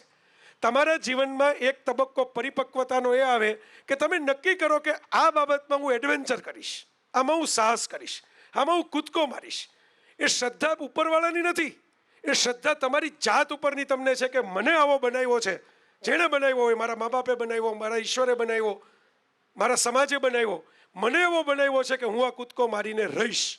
આ લીપ ઓફ ફેથ, આ હનુમાન કૂદકો, લીપ ઓફ ફેથ. હનુમાન કૂદકો મારતા પહેલા રામને પગે લાગીને આશીર્વાદ લેવા નથી ગયા, એ સીધો જમ્પ જ કરે છે કે નહીં હું આ કરી જ શકીશ. એકવાર એને ખબર પડી ગઈ કે આ મારાથી થશે, કરી નાખીશ. આ 3 પસંદગી છે ને, એ આવા પુસ્તકો અને આવા માણસો અને આવા લેખકો, આ બંને જણાને લાગુ પડે છે. આજે સ્ટેજ ઉપર. આ અંકિત અને લાલોની ટીમને લાગુ પડે છે, કરણને લાગુ પડે છે, સુહતને લાગુ પડે છે, રીવાને લાગુ પડે છે. આ બધાય લીપ ઓફ ફેથના કૂદકા માર્યા છે કે લોકો કહે કે નહીં પણ હું આ કરીશ, હું આ દિશામાં જઈશ. તો ભાવેશને 15 જણા એમ કીધું હોય કે તમે થોડાક આવા ગીતો લખો ને, પણ ભાવેશે નક્કી કર્યું કે હું ગઝલ જ લખીશ, હું ગઝલમાં કામ કરીશ. Leap of faith. આ 3 વસ્તુ માણસ પાસે હોય ને ત્યારે માણસ બને છે. એ ટટ્ટાર પેલી રીઠ કી હડ્ડી ત્યારે ઊભી થાય છે. કરોડરજ્જુમાં મણકાઓ હોય ને, આ 3 મણકાઓ ટટ્ટાર થાય ને ત્યારે માણસ બને છે. પછી કેવો બને છે? પછી જે બને છે એન્ટી ફ્રેજાઇલ બને. નાસિમ નિકોલસ તાલેબ નામના બહુ મોટા રાઇટર અને ઇકોનોમિસ્ટ, બહુ અદ્ભુત લેખક છે. જીવનમાં કોઈક વાર વાંચવા જોઈએ એવા લેખક. 5-15 લેખકો જ તમારે જીવનમાં જો વાંચવાના હોય તો હું તાલેબનું નામ આપું તમને, કાં વાંચજો. એવા લેખક અમેરિકન છે. અને એમને એક પુસ્તકનું 2012માં આવેલા પુસ્તકનું ટાઇટલ છે, જે આપણી સમાપન છે અહીંનું, એન્ટી ફ્રેજાઇલ. તાલેબ એવું કહે છે કે દુનિયામાં કેટલાક તત્વો, કેટલાક માણસો, કેટલાક નાયકો કે નાયિકાઓ, કેટલીક કથાઓ એન્ટી ફ્રેજાઇલ હોય છે. ફ્રેજાઇલ એટલે નાજુક, બટકણું, તરત તૂટી જાય એવું. જરાક હાથ દાડ આપણે એમ કહીએ સાચવીને, હો ભાઈ. ફર્નિચર ગોઠવતા હોય તેમ કહે કે આ જરાક દિવાળીનું સાફ કરતા હોય તેમ કહે કે આ પડી જશે, તૂટી જશે, ભાંગી જશે. એટલે કેટલીક વસ્તુ એવી હોય કે આપણને બીક જ ન હોય, ભલે છોકરા રમતા, આમાં ગોબોય નહીં પડે. આપણે એમ કહીએ આ તો મજબૂત છે, આમાં ગોબા નથી પડવાના. તાલેબ એવું કહે છે કે 21મી સદીની દુનિયાએ એન્ટી ફ્રેજાઇલની પૂજા કરવાની જરૂર છે, એને સલામી આપવાની જરૂર છે. કિસી કી ભી પરવાહ જો કરતે નહીં, જમાને સે કુછ લોગ ડરતે નહીં. જેને જમાનાની પડી નથી એવા માણસો. મેં હમણાં સિડની સ્વિનીના ફોટા મૂક્યા હતા ફેસબુક ઉપર, મને તો બહુ ગમે છે. મેં તો હજી બીજા કલેક્શન કરીને રાખ્યા છે. એ પાછા ડ્રેસીસ દવાડવા પહેરીને આવે જ છે. એટલે હાઉસમેટના ફોટા હમણાં હું મૂકવાનો જ છું, એ ભેગા કર્યા જ છે. તેમાં ભાઈ એમ લખી ગયા કે આ તમારા ફોલોઅરને નથી ગમતું. તો મેં કીધું ભાઈ, ફોલોઅરને ન ગમે એના માટે હું મારી ચોઈસ શું કામ બદલાવી નાખું? એને ફોલો કરવું ન કરવું હોય તો તેલ લેવા જાય. આ અમારો કાઠિયાવાડી મિજાજ, બરાબર. તેલ લેવા જાય, ભલે ને તેલ લઈ આવે, સારું તેલ લઈ આવે, એમાં ભજીયા તળે, ભજીયા તળીને પોતે ખાય, પણ આપણને કહેવા ન આવે કે આપણે શું ખાવું ને આપણે શું પીવું. આ એન્ટી ફ્રેજાઇલ. જે કિર્કેગાર્ડના 3 પગથિયા ચડીને જે ટટ્ટાર થયા હોય ને, એ લોકો એન્ટી ફ્રેજાઇલ થયેલા હોય છે. એ નાજુક નથી હોતા, નક્કર હોય છે, નક્કર, સોલિડ. કે દુનિયાને જે કહેવું હોય કે અમે આ રસ્તે ચાલશું, અમે આ કરશું. કોઈ પણ, અમે મયુર છે, માઇકલ, એન્ટી ફ્રેજાઇલ. મારે આ કરવું છે, હું આ કરીશ, હું આ પ્રકારનો રોલ કરીશ.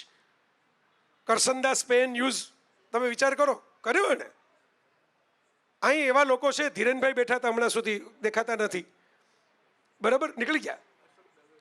અશોકભાઈ બેઠા છે, મારું ધ્યાન નથી. ઓ સો સોરી, અરે વેરી સોરી, વેરી સોરી. આમ બધે લાઇટ જે છે ને એ અમુક વસ્તુઓ ડાર્ક કરી નાખે, બરાબર. લાઇટ તમને, હા, લાઇટનો અતિરેક છે ને, તમને અમુક વસ્તુઓ અંધારામાં રાખી દે. એટલે જીવનમાં રોશનીના અતિરેકથી પણ બચવું. કેટલીક બહુ ચળકતી વસ્તુઓ તમારી આંખે પાટા બાંધી દેશે. તો આ એન્ટી ફ્રેજાઇલનો ઉત્સવ છે. ખાલી અંબો રિલોડેડ નથી, ખાલી સૌમ્ય જોશીના હાથે થયેલું વિમોચન લોકાર્પણ નથી. અમે બધા થોડાક એન્ટી ફ્રેજાઇલ લોકો, આમ તો અસામાજિક તત્વો ગણાઈએ, પણ જુદી રીતના અમે એવો પ્રયત્ન કરીએ છીએ કે સમાજ થોડોક તત્વ લગી પહોંચે, અને આપણે બાજુમાં રાખીએ. સમાજને કંઈક તત્વ શું છે ખબર પડે, એનો આ ઉત્સવ છે, એનો જલસો છે. અને ઇન્ટરેસ્ટિંગલી કે લાલો પણ એ જ છે, એ જ લીપમાં છે. એમણે પણ સૌમ્યએ કીધું ને, સભાનતા સાથે રો ફિલ્મ બનાવી છે, ઇનોસન્ટ ફિલ્મ બનાવી છે, સભાનતા સાથે, એક પૂરી સમજ સાથે. કે મને કૃષ્ણનું થોડું ઘણું આકર્ષણ ખરું, એટલે હું કહી શકું કૃષ્ણ એકચ્યુઅલ જે ફિલોસોફી છે કૃષ્ણની, એની સાથે. એટલે તો મેં એનો વખાણ કર્યા. આ કોઈ મને ફોન કરીને કીધું નથી વખાણ કરવાનું. રીવાના પપ્પા મને ઓળખે, બાકીના 2 તો ઓળખતા જ નહોતા. પણ રીવાના પપ્પા તો અમેરિકામાં આટા મારતા, તેથી મને એ પૂછતા હતા કે અત્યારે ઓર્લેન્ડોમાં કયું નાટક જોવા જાઉં, શિકાગોમાં કયો પિઝા ખાવા જાઉં. એને એમને જ કીધું કે મારી દીકરીને પિક્ચર જોવા જાઉં. એને મારો સ્વભાવ ખબર છે, એટલે બોલે જ નહીં. પણ હું એટલા માટે કહું છું કે હવે તમે એમની સામે આવવાના છો, તો આવા એન્ટી ફ્રેજાઇલ એસેટ્સ જ્યારે કોઈ પણ ભાષાને, કોઈ પણ સંસ્કૃતિને, કલ્ચરને મળે ને, ત્યારે સમાજે બીજું કાંઈ જ નથી કરવાનું, એને પગે નથી લાગવાનું, એની પાલખીઓ નથી ફેરવવાની, એની રથયાત્રાઓ શોભાયાત્રાઓ નથી કાઢવાની, એને ફૂલને નથી વધાવવાના. બસ એને સાચવીને એ જે કહે ને એ સાંભળવાનું છે, વાંચવાનું છે અને એમાંથી પોતે કેમ એન્ટી ફ્રેજાઇલ બનવું એ શીખવાનું છે. આટલું જ વિચારવાનું છે. તુષાર, મેં શરૂઆત કરી બધી મોટી મોટી ફિલોસોફીથી અને છેલ્લે હું કહું છું, તુષારના પપ્પા, એની બહુ ઈચ્છા હતી કે હું પપ્પાના જન્મદિવસે પ્રોગ્રામ કરું. એટલે એ વાત મેં સાંભળીને તરત કહી દીધું કે હું જ્યાં પણ હોઈશ હું પહોંચી જઈશ. મેં કીધું પપ્પાનો જન્મદિવસ હોય, વાત પૂરી થઈ ગઈ. હવે બીજી આમાં કંઈ ચર્ચાને અવકાશ નથી કે આ કરો, નામ કરો, રવિવાર કરો, સોમવાર કરો. હું પહોંચી જઈશ. અત્યારે પણ અમારી ગાડી અટકી ગઈ, આગળ એક ગાડી અટકી ગઈ, એટલે અટકી ગઈ, તું ચાલીને આવી ગયો, વોક કરી નાખ્યો હોય. પણ સિદ્ધાર્થ નામની હરમાનેસની કથા સૌમ્યભાઈ, બહુ જ જાણીતી બુદ્ધત્વની કથા. એમાં સિદ્ધાર્થ ઘર છોડીને પપ્પા સાથે ઝઘડો કરીને બહાર નીકળી જાય છે એક્સપ્લોરેશન કરવા લાઈફનું પોતાની રીતે. પછી એક હોળીવાળો એને મળે છે ને ત્યારે એની દાઢી વધી ગઈ હોય છે, ઉંમર વધી ગઈ હોય છે, કરતલીઓ પડી ગઈ હોય છે. ત્યારે અરીસાઓ નથી હોતા એ યુગમાં, અને એ પોતાનું પાણીમાં પ્રતિબિંબ જોવે છે ને ત્યારે એને અહેસાસ થાય છે કે હું તો મારા બાપ જેવો દેખાઉં છું. અને એમાંથી પાછો ફરી જાય છે, સંસાર ત્યાગના રસ્તામાંથી ઘરની દિશામાં જાય છે પાછો, કે હું મારા બાપ જેવો દેખાઉં છું, મારો બાપ મારામાં જીવે છે.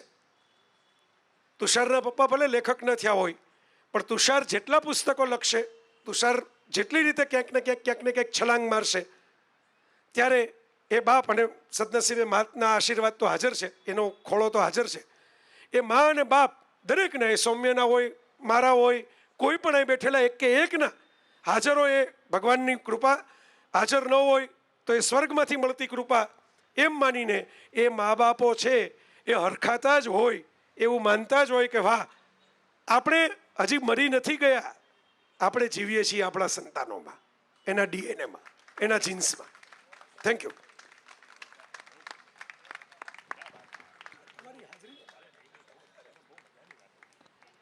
હલો, હવે કાર્યક્રમને આગળ લઈ જઈએ એ પહેલાં મારે આ જે પુસ્તક માટે આટલી સરસ વાત થઈ, હંબો હંબો રીલોડેડ, એ પુસ્તક અહીંયા અવેલેબલ છે. અને ખાસ તુષારભાઈના જે 4 પુસ્તકોનો આખો સેટ છે, હંબો હંબોની આખી સિરીઝ છે, એ અહીંયા ખાસ નવભારત સાહિત્ય મંદિર દ્વારા અવેલેબલ છે. અહીંયા 12 સ્ટોલ છે, એટલે જતાં પહેલાં બધા લઈને જજો. અને હું તો પર્સનલી મારા મોટા ભાઈ જેવા ભાઈ જ કહું છું, એમનો ઓટોગ્રાફ તમે લેજો, આ સ્મૃતિ રહે આજના દિવસની તમારા બધા પાસે. અને આ પુસ્તક, આમ આખો જે સેટ છે 4 પુસ્તકોનો, એ 655 રૂપિયાનો છે, પણ સ્પેશિયલ આજના આ જે લોન્ચિંગ સેરેમની છે એ નિમિત્તે 500 રૂપિયામાં આખો સેટ છે. અને ખાસ હંબો હંબો રીલોડેડ એ પુસ્તક છે એ આમ 250 રૂપિયાનું છે, પણ ખાસ આજના પ્રસંગ માટે એ 200 રૂપિયામાં અવેલેબલ છે. તો જતાં પહેલાં અહીંયા નવભારત સાહિત્ય મંદિરનો સ્ટોલ છે, એની વિઝિટ કરી અને પુસ્તક લઈને જજો. અને ખાસ આજના લોન્ચિંગ સેરેમની માટે આમંત્રણને માન આપીને જે લોકો આવ્યા છે એમને 1 મિનિટની અંદર મારે ખાલી યાદ કરવા છે કે એ બધાનો પણ, જેમ હમણાં વાત થઈ એમ, ચાલુ દિવસ છે એટલે વર્કિંગ હોય, પણ એની સાથે સમય આપ્યો છે. ખાસ ભાવેશ ભટ્ટ આવ્યા છે, એમના માટે એમને thank you so much sir. Jitendra Thakkar sir આવ્યા છે, અશોક દવે સર, ધીરેન અવસિયા સર, રામ મોરી, રામભાઈ આવ્યા છે, Sanjay Dave, Vivek Desai sir, Shilpa Desai ma'am, doctor Raj Raval આવ્યા છે, રાજેન્દ્ર મેરજા સર, જેમનો હમણાં જ ઉલ્લેખ અહીંયાથી થયો, રાજેન્દ્ર ઠક્કર સર આવ્યા છે, એમને પણ સ્વાગત છે. Thank you so much sir for coming. સાથે જ પ્રફુલ્લ શાહ, રવિલા ભટ્ટ એ પણ હમણાં આવ્યા હતા, હર્ષ મેશવાણિયા સર એ પણ અહીંયા આવ્યા હતા, અને ધીમંતભાઈ પુરોહિત, આ બધા મહાનુભાવ. આ સાથે અમારા આમંત્રણને માન આપીને કોઈ આવ્યા હોય અને કદાચ જેમ જયભાઈએ કીધું અંધારું સહેજ હોય ને કદાચ અમારી નજર ચૂકી ગઈ હોય તો ક્ષમા, પણ તમે બધા આવકાર્ય છો. સ્વાગત છે તમારા બધાનું કલાસ્મૃતિમાં. અને ખાસ થેન્ક યુ આ પ્રસંગે હાજર થવા માટે. આ બધું એટલે ફટાફટ પહેલાં બોલું છું કેમ કે ખબર છે બધા ટીમ માટે રાહ જુએ છે. અને ફરીવાર મને એ વાક્ય યાદ આવે છે, પુનરપી જનનમ પુનરપી મરણમ પુનરપી જનની જઠરે શયનમ. આ ગમતું વાક્ય કેમ કે છે ને, પૃથ્વી અને કર્મ પોતાનું સર્કલ પૂરું કરે, અને આજે એ સર્કલ કોઈક રીતે પૂરું થાય છે. વાઘ બારસનો એ કાર્યક્રમ અને આ જ મંચ આ જ રીતે લગભગ સજાયેલો, અને આ જ ટીમ હતી જ્યારે આજે ફરીને પાછી એ જ જગ્યાએ અહીંયા આવીને ઊભા છે, આ શાંતિવનનું સ્ટેજ. અને એ વખતે અંકિતભાઈ અને લાલોની સમગ્ર ટીમ આ મંચ ઉપર હતી. અને હા, એક વાત એડ કરું. એ દિવસે એવું હતું કે લાલોની ટીમને જ્યારે સ્ટેજ પર બોલાવવા જઈ રહ્યા હતા એ જ ટાઈમે ઓલમોસ્ટ પબ્લિક ઊભી થઈ રહી હતી, અને અત્યારે પબ્લિક માત્ર ને માત્ર લાલો માટે બેઠી છે. જોરદાર તાલીઓ આ વાત માટે અને આ સર્કલ માટે, લાઈફ ઓફ. અને મજા એ છે કે અમે જ્યારે ચર્ચા મને મને એવું લાગે છે કે પેલા આપણે કહેવત છે ને કે ઈશ્વર કે ઘર દેર હે અંધેર નહીં હે, અલા દેર પણ નથી, આટલી જલ્દી ટેન્ડર પાસ થાય છે, તમે જુઓ. એટલે ખરેખર બોલાવી પેલું લો, ગીતા, એમ હા બોલાવી યસ, અને પેલું ગીતાનું જે વાક્ય છે, યત્ર યોગેશ્વરો કૃષ્ણો યત્ર પાર્થો ધનુર્ધર, એ વાક્ય જ છે કે એના નિમિત્તે આ મંચ ઉપર ફરીવાર હું જોરદાર તાલીઓથી લાલોની આખી ટીમ, અંકિતભાઈ, કરણભાઈ, સુહદ, રીવાબેન, આ બધાને કહીશ please come on the stage, અને સાથે લાલોના જેટલી પણ ટીમને સાથી મેમ્બરો આવ્યા છે એમને કહીશ પ્લીઝ આપ સ્ટેજ ઉપર આવો, અને એકવાર જોરદાર તાલીઓ ટીમ લાલો માટે. વાક બારસના દિવસે જે રીતે સ્ટેજ તમને લોકોને સોંપ્યું હતું એવી રીતે ભાઈ તમારી તાલીઓ ઓછી પડે છે, જોરદાર તાલીઓ ભાઈ, તમારી તાલીઓ બંધ ના થવી જોઈએ, તમારી તાલીઓ બંધ ના થવી જોઈએ જ્યાં સુધી આ લોકો સ્ટેજ ઉપર આવે. આવો આવો પ્લીઝ કમ ઓન. આ બાજુથી રોનકભાઈને પણ કહીશ પ્લીઝ, રોનકભાઈ તમે પણ સ્ટેજ પર આવો. હવે મારે વધારે સમય નથી લેવો, તમે બધા જ એમને સાંભળવા માટે આતુર છો. આ લાલોની ટીમ, એમાં સૌથી પહેલા ગઈ વખતે મને યાદ છે કે અંકિતભાઈ એકવાર અટકી ગયા હતા અને તુષારભાઈએ પાછા આ વખત એવું છે. હા, તો હવે તમે ક્રમ કહો એ પ્રમાણે આપીશ. સૌથી પહેલા કરણ જોશી, તરણભાઈ. પહેલા જ મને માઇક આપી દીધું યસ તમે યસ સાહેબ. યસ, મને ખબર છે ને. ગયા વખતે અમે અહીંયા સ્ટેજ ઉપર આવ્યા ને, અમે મતલબ શોઝ બહુ ઓછા હોતા, હમણાં જ આપણી વાત થઈ, અમે 10 ટિકિટ આપી હતી કે 10 ટિકિટ મતલબ જોવા જાઓ તો શો ચાલુ થાય, અને આજે ઓલમોસ્ટ હાઉસફુલ હજી શોઝ થઈ રહ્યા છે. અને સૌમ્ય સર એમની સાથે મેં નાટક કરેલું, મતલબ હું પહેલાં મતલબ એ એવા દ્રોણાચાર્ય છે જેના માર્કેટમાં હજારો એકલવ્ય ફરે છે. ક્યા બાત હે યાર. Sir thank you. પણ મને આજે બહુ આનંદ છે કે જ્યારે હું એમની સાથે નાટક કરતો ને ત્યારે હું થોડુંક મને ભાવના વ્યક્ત કરતા, મતલબ હું નાટક કે ફિલ્મ હોય ને ત્યારે મને ઇઝી પડે, પણ આવી રીતે માઇકમાં કંઈ બોલવાનું હોય, ફોટોમાં પોઝ આપવાનું હોય ત્યારે મને બહુ અઘરું પડતું હોય છે. પણ ચલો સૌમ્ય સરને હું અર્જુન તો નહીં પણ કદાચ નકુલ કે સહદેવ તો અત્યારે હું કહેવાઈશ. આઈ હોપ કે સર તમે પ્રાઉડ ફીલ કરી રહ્યા છો. અને થેન્ક યુ કલા સ્મૃતિ, થેન્ક યુ તુષારભાઈ અમને ફરી અહીંયા ઇન્વાઇટ કરવા માટે. જેમ કે કહ્યું કે ગયા વખતે બધા જતા હતા અને અત્યારે તમે લોકો બેઠા છો અમારા માટે, તો પ્લીઝ એકવાર તમારા માટે જોરદાર તાલીઓ. અને બસ આટલો જ પ્રેમ આપતા રહેજો. આઈ હોપ કે બધા કહે છે, મેં ક્યાંક સાંભળ્યું હતું કે આ શોલે જેવી ઘટના થઈ રહી છે આટલા વર્ષો પછી. આઈ હોપ કે આ ગુજરાતી ઇન્ડસ્ટ્રીનું શોલે એ તમે જ બનાવી શકશો. તો થેન્ક યુ. ક્યા બાત, થેન્ક યુ. ક્યા બાત. રીવા, હા પછી 1 by 1. હા, ક્યા બાત હે. Yes Riva please. નમસ્તે. સૌથી પહેલાં તો સર્કલ ઓફ લાઈફ સાચી વાત છે, કારણ કે 10 ઓક્ટોબરના ફિલ્મ રિલીઝ થઈ અને અમે બધા આમ કે શું થશે હવે, અને સાચે કોઈ ના જ ગયું, એટલે અમને કાપો તો લોહી ના નીકળે એટલી ખરાબ પરિસ્થિતિ. અમે લોકો અહીંયા આવ્યા, વાઘ બારસનું એ દિવસે અહીંયા પ્રોગ્રામ હતો, અને જયભાઈ ચાલુ પ્રોગ્રામમાં સ્ટેજ પરથી બોલ્યા કે મારે તમારી ફિલ્મ જોવી છે, પણ ક્યાં ચાલુ નથી રાતના શોઝ, કેવી રીતે જોવી મારે. પણ ત્યારે જ્યારે કોઈ નહોતું ઓળખતું, ત્યારે બહુ ઓછા લોકો હતા કે જે અડીખમ ઊભા હતા અમારી પાછળ. કલા સ્મૃતિ, તુષારભાઈ ને ખૂબ ખૂબ ધન્યવાદ કે ત્યારે તે અમને રીવા, એ ટાઈમે તે અહીંયાથી કીધું હતું કે આ ઓડિયન્સ પાસેથી અપેક્ષા છે કે ટિકિટ્સ ખરીદે, જરા મારી બુક માટે કહી દે ને. હા અરે અમે ત્યારે ગેંગે ફેફે થયો. અંકિતભાઈ આવ્યા, એ કે ઓહો સાહિત્યનો માહોલ છે અહીંયા, શું બોલવાનું આ તે. અને પણ તમારા માટે તાળીઓ કે તમે એક તો પહેલાં થેન્ક યુ કે આટલી સરસ રીતે ફિલ્મ વધાવી લીધી, અને બીજું એ કે મને બહુ વિશ્વાસ છે કે જે ઓડિયન્સ લાલાને આટલો પ્રેમ બતાવી શકે એ બીજી કોઈ પણ સારી સાહિત્યની કૃતિને આ જ રીતે વધાવે.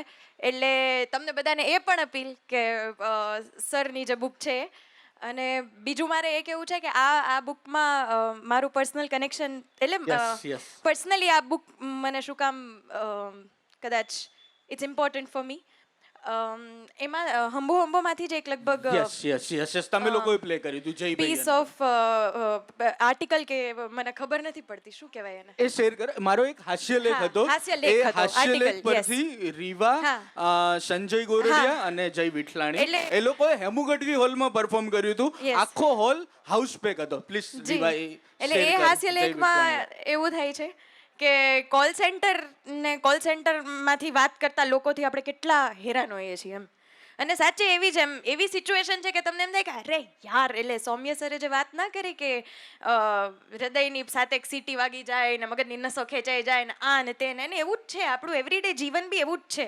પણ આ બધા પછી એ જે નીકળે ને એ હ્યુમર તુષાર સરે કાઢ્યું હતું એમાંથી. એક કિસ્સો હું રીવા આમાં જ હું એડ કરું કે એ છે ને મને વિરેલભાઈએ કીધું હતું કે એ જે કેરેક્ટર છે જે રીવાએ પ્લે કર્યું એ પહેલા ભક્તિ કરવાની હતી, ભક્તિ કુબાવત.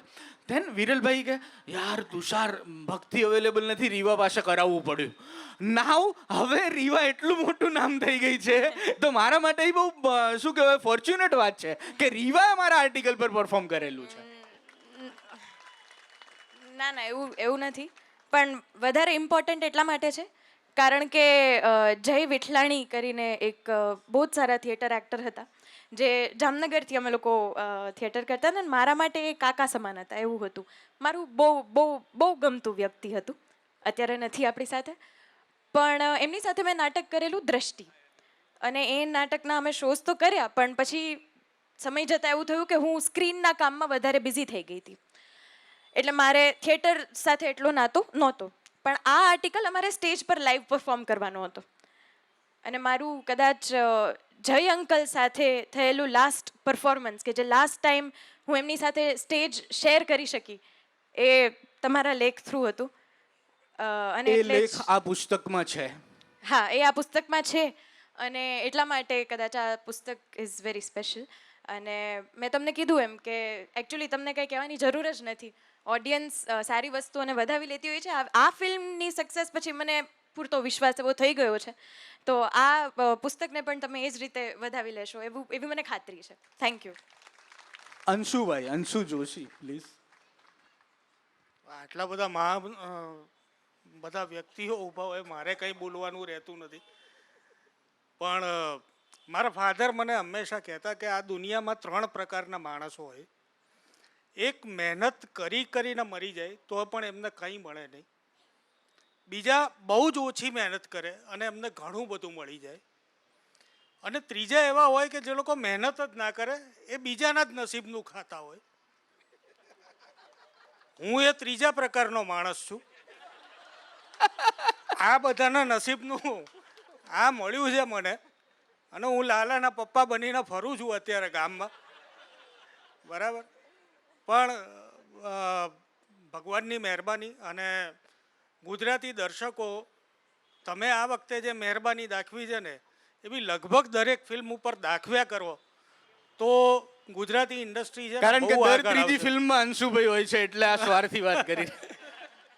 બસ એટલે મને કોઈ કે ઇન્ટરવ્યૂ લીધો એમાં મેં ખાલી એટલું જ કીધું કે દર્શક ગુજરાતી ખાલી ટિકિટ બારી ઉપર જઈને એમ વિચારે ને કે મારી ભાષાની ફિલ્મ હું પહેલાં જોઈશ, બસ આટલું જ વિચારો ખાલી ટિકિટ બારી ઉપર ટિકિટ લેતા પહેલાં.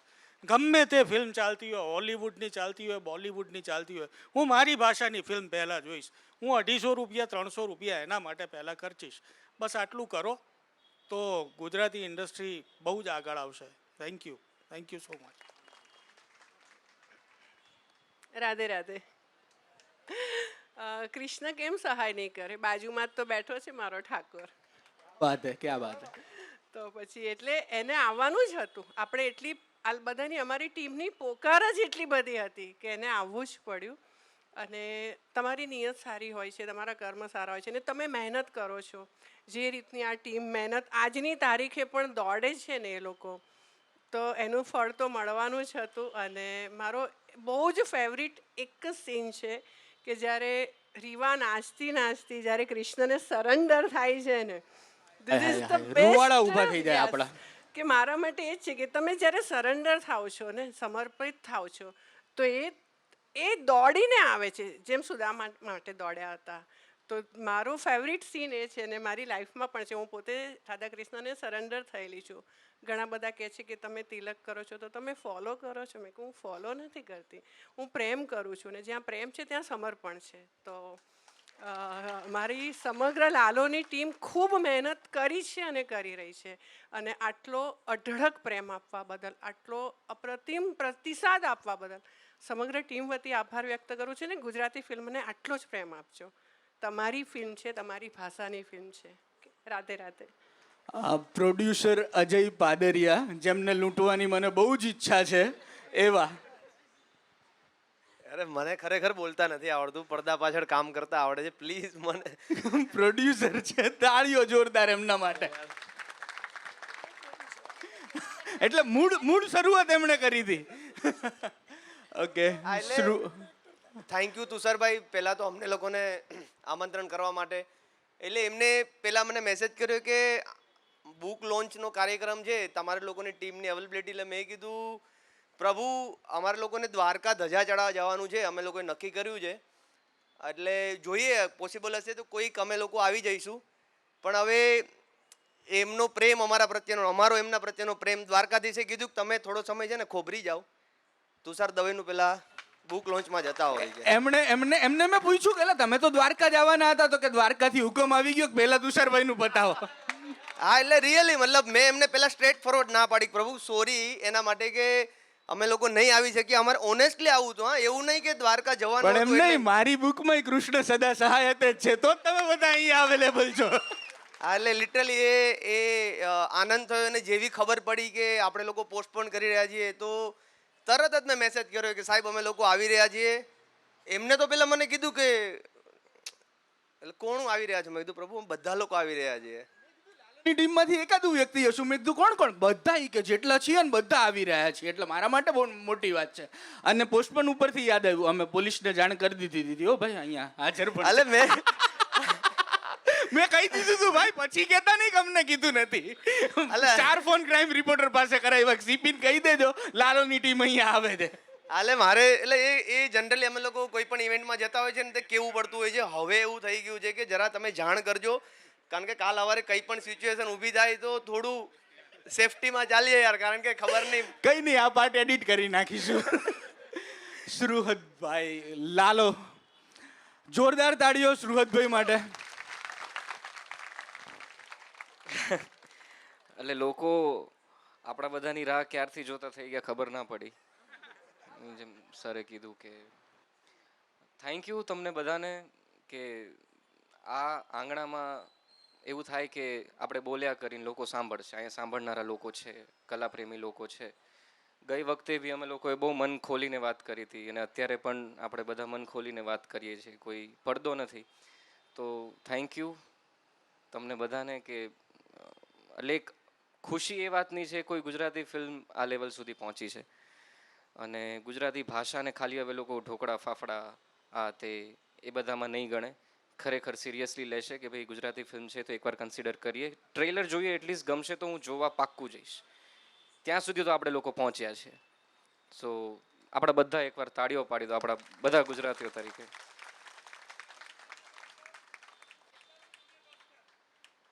હા નવરંગમાં આપણે yes.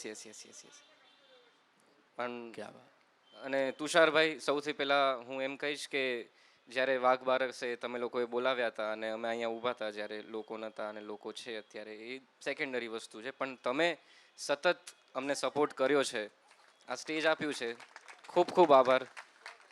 Thanks to Shreyansh sir and કલા સ્મૃતિ. આ જે સંસ્થાને, આ સંસ્થા જ કલાકારો માટે છે. અને જ્યારે ફિલ્મ રિલીઝ થઈ હતી ત્યારે તમે આવડું મોટી પોસ્ટ ફેસબુક પર કરી હતી વખાણ કરતી. તો થેન્ક યુ સો મચ. અને તમને મેની કોંગ્રેચ્યુલેશન્સ. તમારા હંબા હંબો સિરીઝની એક નવી બુક રિલીઝ થઈ છે. પ્લીઝ તમે અહીંયા જ સ્ટોલ લાગેલો છે તો ખરીદજો, બાકી ઓનલાઈન આગળ તમને મળશે જ. આપણે અંકિતભાઈ પાસે જઈએ ને પહેલાં એક સીન એ દિવસનો કહી દઉં. એ દિવસે છે ને આ લોકોએ નક્કી રાખ્યું હતું કે 10 ટિકિટ આપણે આપવી છે. ટિકિટનો ડ્રો કરતા હતા અને રીવા 1 by 1 ટિકિટ કાઢે જતી હતી. અંકિતભાઈ ઇઝ લાઈક જોજે હો 10 જ આપવાની છે. એવા અંકિતભાઈ જેને સાંભળવાની મને બહુ જ મજા પડે છે. અંકિતભાઈ પ્લીઝ વેલકમ. જય Dwarkadhish. Thank you sir, thank you. અહીંયા હજી નથી આવડતું બોલતા, હજી કોઈ બહુ દિવસ નથી થયા. પાછા કોન્શિયસ નો થતા હો. એવું જ છે, એવું જ છે. મહાનુભાવોના ભાર વગર તમને મોજ આવે એમ. ના. અને નાના હતા ને ત્યારે સાહેબ તમને બહુ સાંભળ્યા, હજી ઘણું સાંભળતા હોય ત્યારે એમ થાય કે આવું બોલતા આવડી જાય તો મોજ આવે. મને નહીં, જય વસાવડા ને. એનું કારણ કે હું પોતે નાનો છું. જય સર નું કહું કે સાંભળ્યા ને પહેલી વાર યુટ્યુબમાં જોયા, હું ફર્સ્ટ ટાઈમ અહીંયા જ મળ્યો હતો આપણે વાઘ બારસના દિવસે, ફર્સ્ટ ટાઈમ એમને જોયા તો એમ થાય કે આટલું સરસ બોલતા આવડે તો દુનિયા જીતી શકીએ આપણે એમ. એટલે અને સાચે સાહેબ બહુ, હા ના ના, પણ તોય એ ઓલું હોય ને કે પહેલી વાર બહુ બધી વાર પછી બાપુ પાસે બેઠા હોય ત્યારે વાત થાય તો ત્યારે આપને એમ થાય કે કેટલી મોટી વાત છે કે બાપુ બેઠા હે ને તમે બોલી શકો એમ. એટલે એ બહુ, અને થેન્ક યુ એની માટે. ને તમને બી બહુ સાંભળ્યા છે, એવું નહીં કે આ સ્ટેજ મન છે એટલે કંઈ બોલું, પણ બહુ સાંભળ્યા ને ઘણું શીખાય છે. એટલે મારે દિલથી કે ને કે અંદરના કૃષ્ણને કહેવું પડે કે thank you sir, thank you so much એમ. અરે વાહ, હા 100% સર, થેન્ક યુ સર. અને તુષાર સરને એટલે કહેવું પડે કે ત્યાંથી તમે ઓળખતા નહોતા કે, અને એમણે પોસ્ટ નાખી હતી મને કીધું કે તુષારભાઈ છે ને આવડી આ પોસ્ટ નાખી છે ને બધું અમે જોયું, કીધું વાહ ગજબ, એણે કીધું બોલાવ્યા છે. એટલે ત્યારે તો એક જ શ્વાસ હાલતો હતો, ડાબી ઓલું કહે ને કે એક જ શ્વાસે શ્વાસ લેતા હતા, અને આવ્યા કે બોલો, કીધું આમાં તો પહેલી વાર બોલાવ્યા છે આવી રીતે. આટલા સાહિત્ય લોકો હોય તો આપણે શું બોલવું એમ. પણ પછી ત્યારે જે અંદરથી આવ્યું એ બોલ્યા તો ઓલા ભાઈ મને પ્રીમિયરમાં મળ્યા, મને કે અહીંયા આવો એ કે, અને એ કે બતાવી કે આ જો તમારી રીલ 11 મિલિયન ને એ કે 7 મિલિયન ને કરોડોમાં વ્યૂઝ છે, એ જબરી હાલી ગઈ છે. એટલે એ પ્રભુ કૃપા, જેમ કે અને સાહેબે સરસ કીધું કે અઠે ગઠે નથી બની ગઈ, પણ અમને ના પાડી હતી કે તમે જરાક છે ને બહુ પાવરમાં આવીને એમ ન કહેતા કે અમે આમ બનાવ્યું છે ને અમે આમ વિચાર્યું હતું એટલે આમ થયું છે, કે એ એમ જરાક એમ કહેજો કે હા અમે અમારી રીતે મહેનત કરી છે અને એ પ્રભુએ આગળ લઈને, હકીકત પ્રભુ આગળ તો રહ્યા જ છે, એટલે પણ મહેનતને અમે થોડુંક ઓછું પ્રાધાન્ય આપતા હતા. એટલે મારે એક ભાઈબંધનો ફોન આવ્યો, મને કે તને પાપ લાગશે. મેં કીધું કાં? એ કે તું જ્યાં હોય ને એમ કહેશો કૃષ્ણએ કર્યું, હું તને વર્ષોથી ઓળખું છું, તે હજી ખાધું નથી, જે દોડતો હૂતો, એ જરાક વાત કર તો ઓલા લોકોને ખબર પડે ને કે હાવ ભજન કરશે. એમને નહીં થાય આ એમ. એટલે ખાસ નો ડાઉટ મહેનત તો બધાએ અમે લોકોએ કરી જ હતી. અને અંશુલભાઈ જે કીધું ને કે ત્રીજો માણસ, એવું નથી. અમે પહેલાં એમ હતું કે અંશુલભાઈને લેવા જોઈએ, કોક ઓળખતો ચહેરો જોહે હો. એટલે એવું નતું કે અંશુલભાઈને, પણ કોક તમે વિચાર કરો એ ફિલ્મની કિસ્મત કે એ ફિલ્મમાં સૌથી જાણીતો ચહેરો અંશુભાઈ હતા. 100%ની વાત. અને ત્યારે અમારી વાત થઈ હતી કે અંશુલભાઈને કઈ તકલીફ ન પડે હો, એ સિનિયર છે, કાંઈ પણ તકલીફ એને ન પડે વગેરે ટાઈમ એમ. ના ના, બહુ 100%. તો મને એવું લાગે છે કે અમારે લોકોએ તમારી અને દર્શકોની વચ્ચેથી નીકળી જવું જોઈએ ને 10 મિનિટમાં લગભગ દર્શકો આમની સાથે સંવાદ કરી શકે. માઇક ફેરવી દઈએ, લાલો મને કંઈક કહેવું હોય, લાલોને કંઈક પૂછવું જોઈએ. હા એટલે તમે પણ, મને એવું છે કે માઇક જરા આ લોકો માટે ઓપન કરી દઈએ. આનંદભાઈ બીજી કંઈ ઔપચારિકતા ના હોય તો 2-3 પ્રશ્નો લાલોની ટીમ સાથે આ લોકો સંવાદ કરી શકે એના માટે. Hello hello hello hello hello. હાથ ઊંચો કરજો, તમારા સુધી માઇક પહોંચાડીશું અમે. હા યસ, ભાઈ પ્રશ્નવાળા હાથ ઉપર કરો. હાલો, હા, અચ્છા જયેશભાઈ. હા યસ. અંકિતભાઈ, સવાલ નથી. બધાએ ફિલ્મ વિશે વાત કરી. લગભગ હું દરેક પ્રીમિયરમાં જતો, એનો એક વર્લ્ડ રેકોર્ડ બી છે. ફિલ્મફેર એવોર્ડ છોડીને મેં કીધું હું ગુજરાતી ફિલ્મમાં તમારી જોવા આવ્યો છું. ફિલ્મ પૂરી થઈ, એમનું ધકધક મને સંભળાતું હતું. મેં કીધું અક્ષય કુમાર કરતાં ફિલ્મ સારી બની છે અને અમને કંઈક નવાઈ લાગી. એટલે તમે પ્રોડ્યુસર ભાઈ, નામ નથી ખબર, એમને બોલાયા કે આ ભાઈ આવું કહે છે. અને મેં કીધું આ બધા લોકોની જેમ બોલીશ તો બહુ લાંબા સવાલોને પાનાના પાના ભરાઈ જાય ફિલ્મ વિશે. ત્યારે મેં તમને એક જ કોમેન્ટ આપેલી. આજે બી બુક માય શોમાં 3જા નંબરની એક કોમેન્ટ મારી પડી છે કે ફિલ્મ એટલી સરસ છે, લોકો જોવા જાય, ના ગમે તો આ મોબાઈલ નંબર લખું છું, એના રૂપિયા મારી પાસેથી લે, શરત એટલી. આવું દરેક ફિલ્મોમાં લખતા જાઓ ને જરા. ના, લાલા માટે મોબાઈલ નંબર લખ્યો કે એ ફિલ્મના પૈસા હું આપીશ, શરત એટલી કે કેમ ના ગમી એ લખજો, સાથે હું એક સારા ડૉક્ટરનો નંબર આપીશ. બીજું કોણ અહીંયાથી કોઈ હાથ ઊંચો કરે છે? જી, ટૂંકાણમાં અને સીધો સવાલ. યસ. મારે 3 વાત કહેવાની છે અહીંયા આગળ. મને એમ કે સવાલ પ્રશ્ન નથી, પણ એવું છે કે આનંદભાઈ આપણા દર વખતે કહે છે પુનરપી જન્મ પુનરપી મરણમ.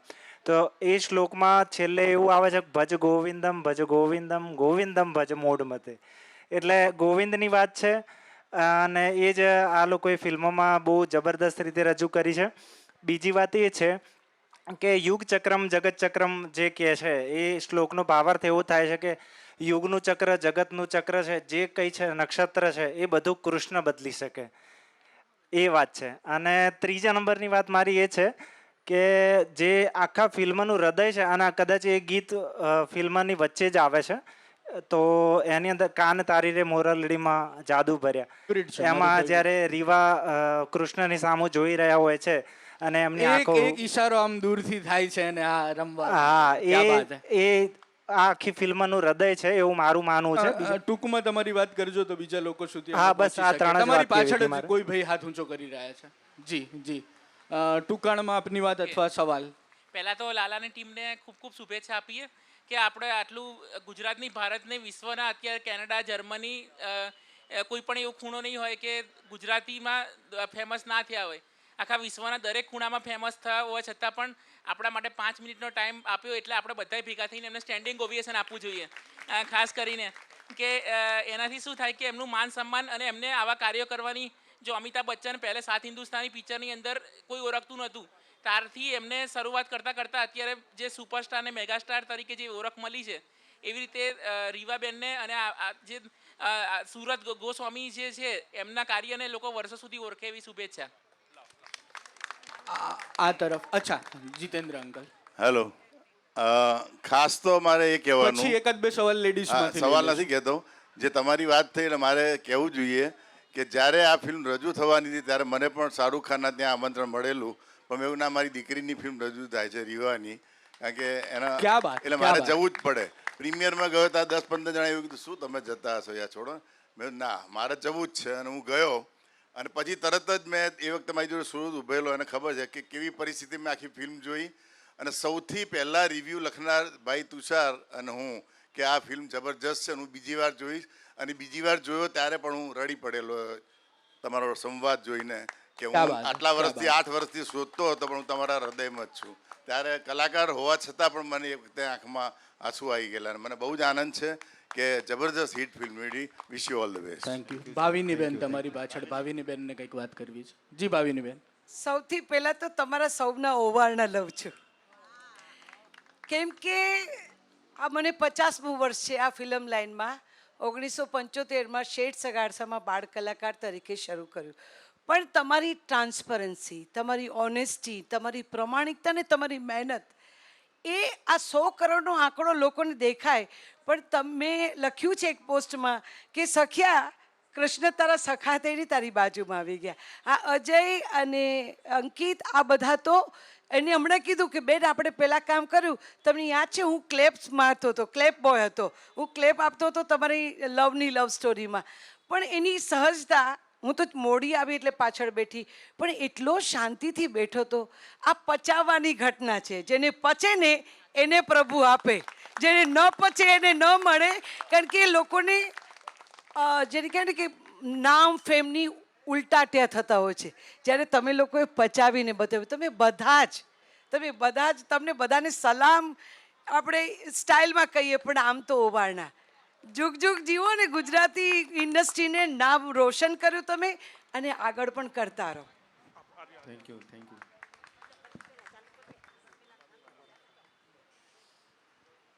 લાલો ફિલ્મ જોયા પછી મેં કૃષ્ણને જાણવાની ઈચ્છા થઈ ગઈ કે કૃષ્ણ શું છે.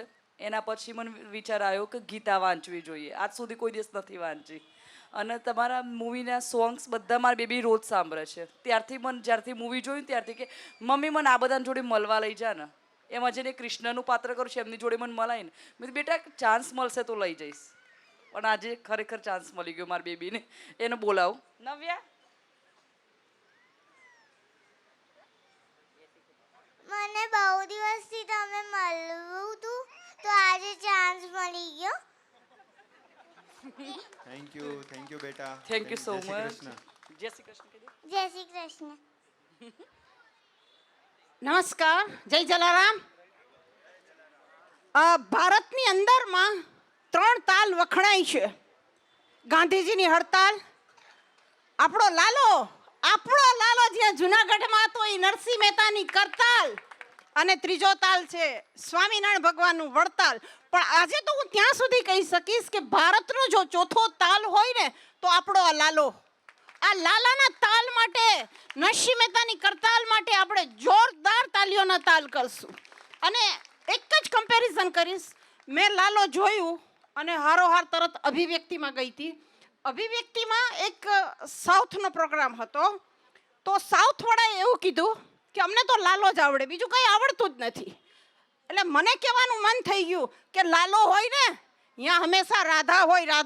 રાધા વગરનો લાલો છે ને હંમેશા અધૂરો છે. જો આ રાધા છે ને તો આ લાલો છે.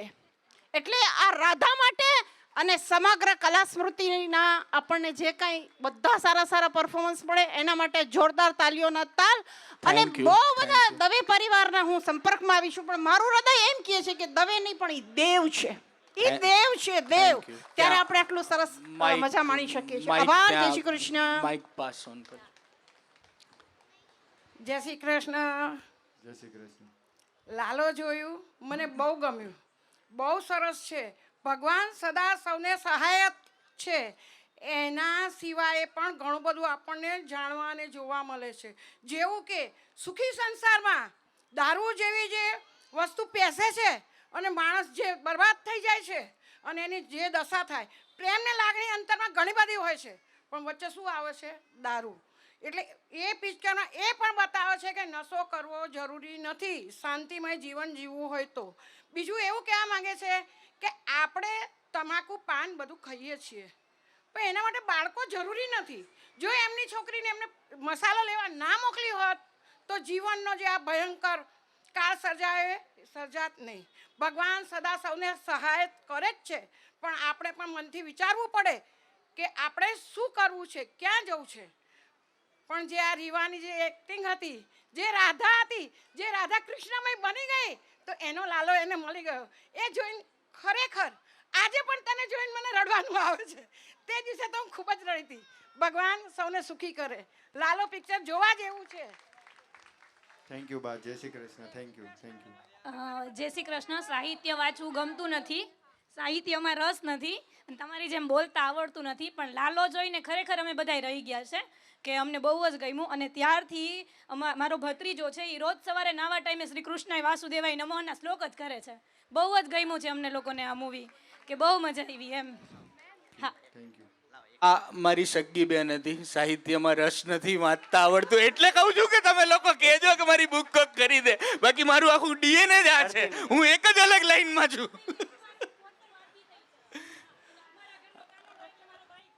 ક્યાં વાત હે, ક્યાં સાચી વાત.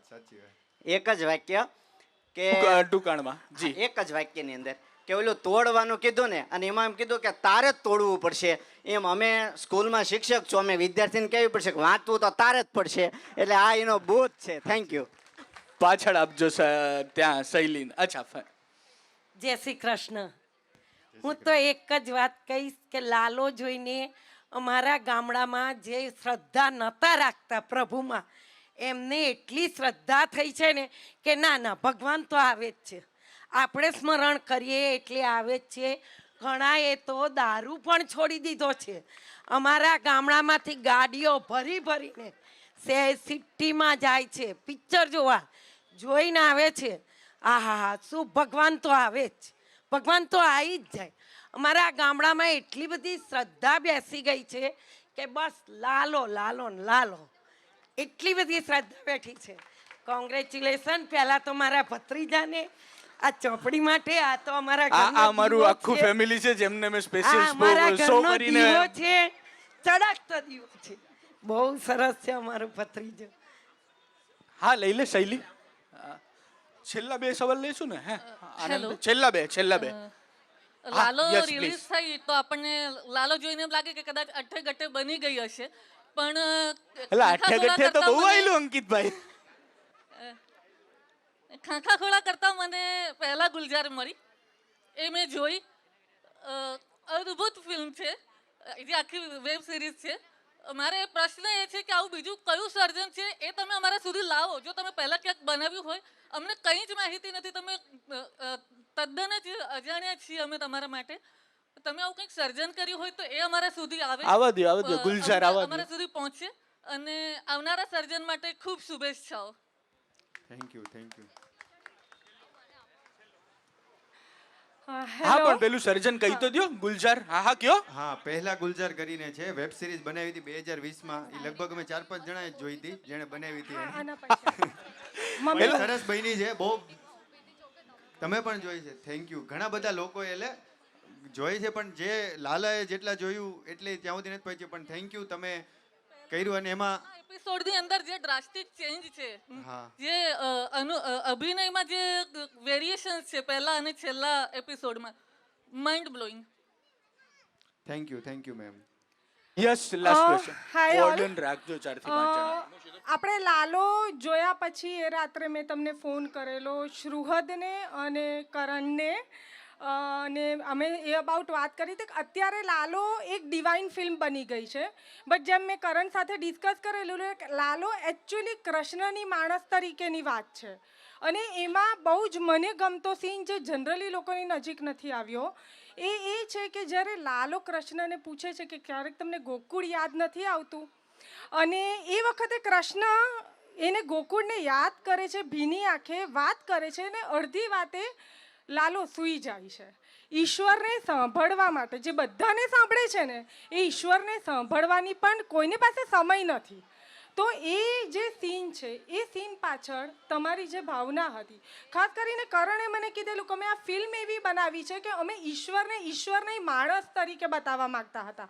તો તમારો એ પોઈન્ટ ઓફ વ્યૂ જો તમે મૂકી શકો તો બહુ સારું રહેશે. તુષારભાઈ, એક્સક્યુઝ મી, તુષારભાઈ, મારે એક જ ઓબ્ઝર્વેશન કહેવું છે લાલો ફિલ્મ વિશે. જે કૃષ્ણ સુહદ સર બન્યા છે, એમનું સ્માઇલ જે છે, મીઠી મુસ્કાન, એને નીતિશ ભારદ્વાજ ને સ્માઇલને પાછળ છોડી દીધું છે. અમારું ઓબ્ઝર્વેશન છે. ગુજરાતી ફિલ્મને એક મીઠી મુસ્કાન મળી છે. एक्सक्यूज मी, एक्चुअली मेरी एक ख्वाहिश है, મને કદાચ તમારી જેવી ગુજરાતી નથી આવડતી, बट मैं ये चाहती हूँ कि आपका ये जो प्रेजेंटेशन है, जो मैं इतनी देर से नोट कर रही हूँ, वो आप कनाडा और अमेरिका में भी ले जाएं. वहाँ बहुत बड़ी संख्या में गुजराती हैं, बट शायद ऐसी चीज़ वहाँ पर मैंने नहीं देखी. मैं इतने समय वहाँ रही हूँ, तो आप इसको वहाँ भी ले जाइए. Already release in Canada 22 countries release हो गई है. अच्छा, तो यूएसए में, कनाडा में, सभी जगह पे प्लीज आप ये सब ले जाइए. मैं खाली ये मेरी ये इच्छा है. Thank you. બે હા હજી બે હા શાયરી બોલવી છે મીઠી. છેલ્લું હો બેટા, છેલ્લું તારી લાગણીઓને માન છે. છેલ્લું પ્લીઝ આપનું સ્થાન જાળવી રાખજો. 2 મિનિટ વધારે લઈશું. યસ, હા. कभी आंसू कभी मुस्कान, यह सब इनका ही दिया हुआ है. हम चल रहे हैं, ये रास्ता इन्होंने ही छोड़ा हुआ है. जो टूट जाए वो भी जुट जाए, बस एक ही नाम से, कृष्णा सदा सहाय थे. ચલો એક મિનિટ આપણે કાર્યક્રમની ભાઈ પોતાનું સ્થાન જાળવી રાખજો, નહીતર કોઈ નહીં આવવા દો ઉપર. એક જ લાસ્ટમાં અંકિતભાઈ કહેશે, પણ હું ફરીવાર યાદ કરું કે લાલો હિન્દીમાં આવી રહી છે બહુ જલ્દી. આ વાતની જાહેરાત મને ક્યારનું મનમાં થતું હતું, અંકિતભાઈ કે ભૂલી જાય કદાચ આ લાગણીઓમાં, પણ આ પણ તમારે પહોંચાડવાની છે. અને બધા જ નીચે ઊભા રહેશે, ઉપર કોઈ નહીં આવે જ્યાં સુધી ઓર્ડર ના મળે ત્યાં સુધી. અને આજના કાર્યક્રમને પૂરો કરીએ. મને માહિતી આપો. બધા મળી શકશે 1 by 1. અમે કોર્ડન કરી રહ્યા છીએ. બધા લાલોની ટીમને શાંતિથી મળી શકશે. ભાઈ કોઈને આવવા ના દેતા ઉપર. પેલી વાત કોઈને ના આવવા દેતા ઉપર. કોઈ ઉતાવળ કરતા નહીં, ધક્કામુક્કી કરતા નહીં, કારણ કે એનાથી લાલોની ટીમને તકલીફ પડશે, અમારા વેન્યુને તકલીફ પડશે. 1 by 1 કોઈ જ ઉતાવળ કરતા નહીં, બધા શાંતિથી મળી શકશે. હા, ઓફિશિયલ કાર્યક્રમ પૂરો કરીએ છીએ. નમઃ પાર્વતી પતયે હર હર મહાદેવ.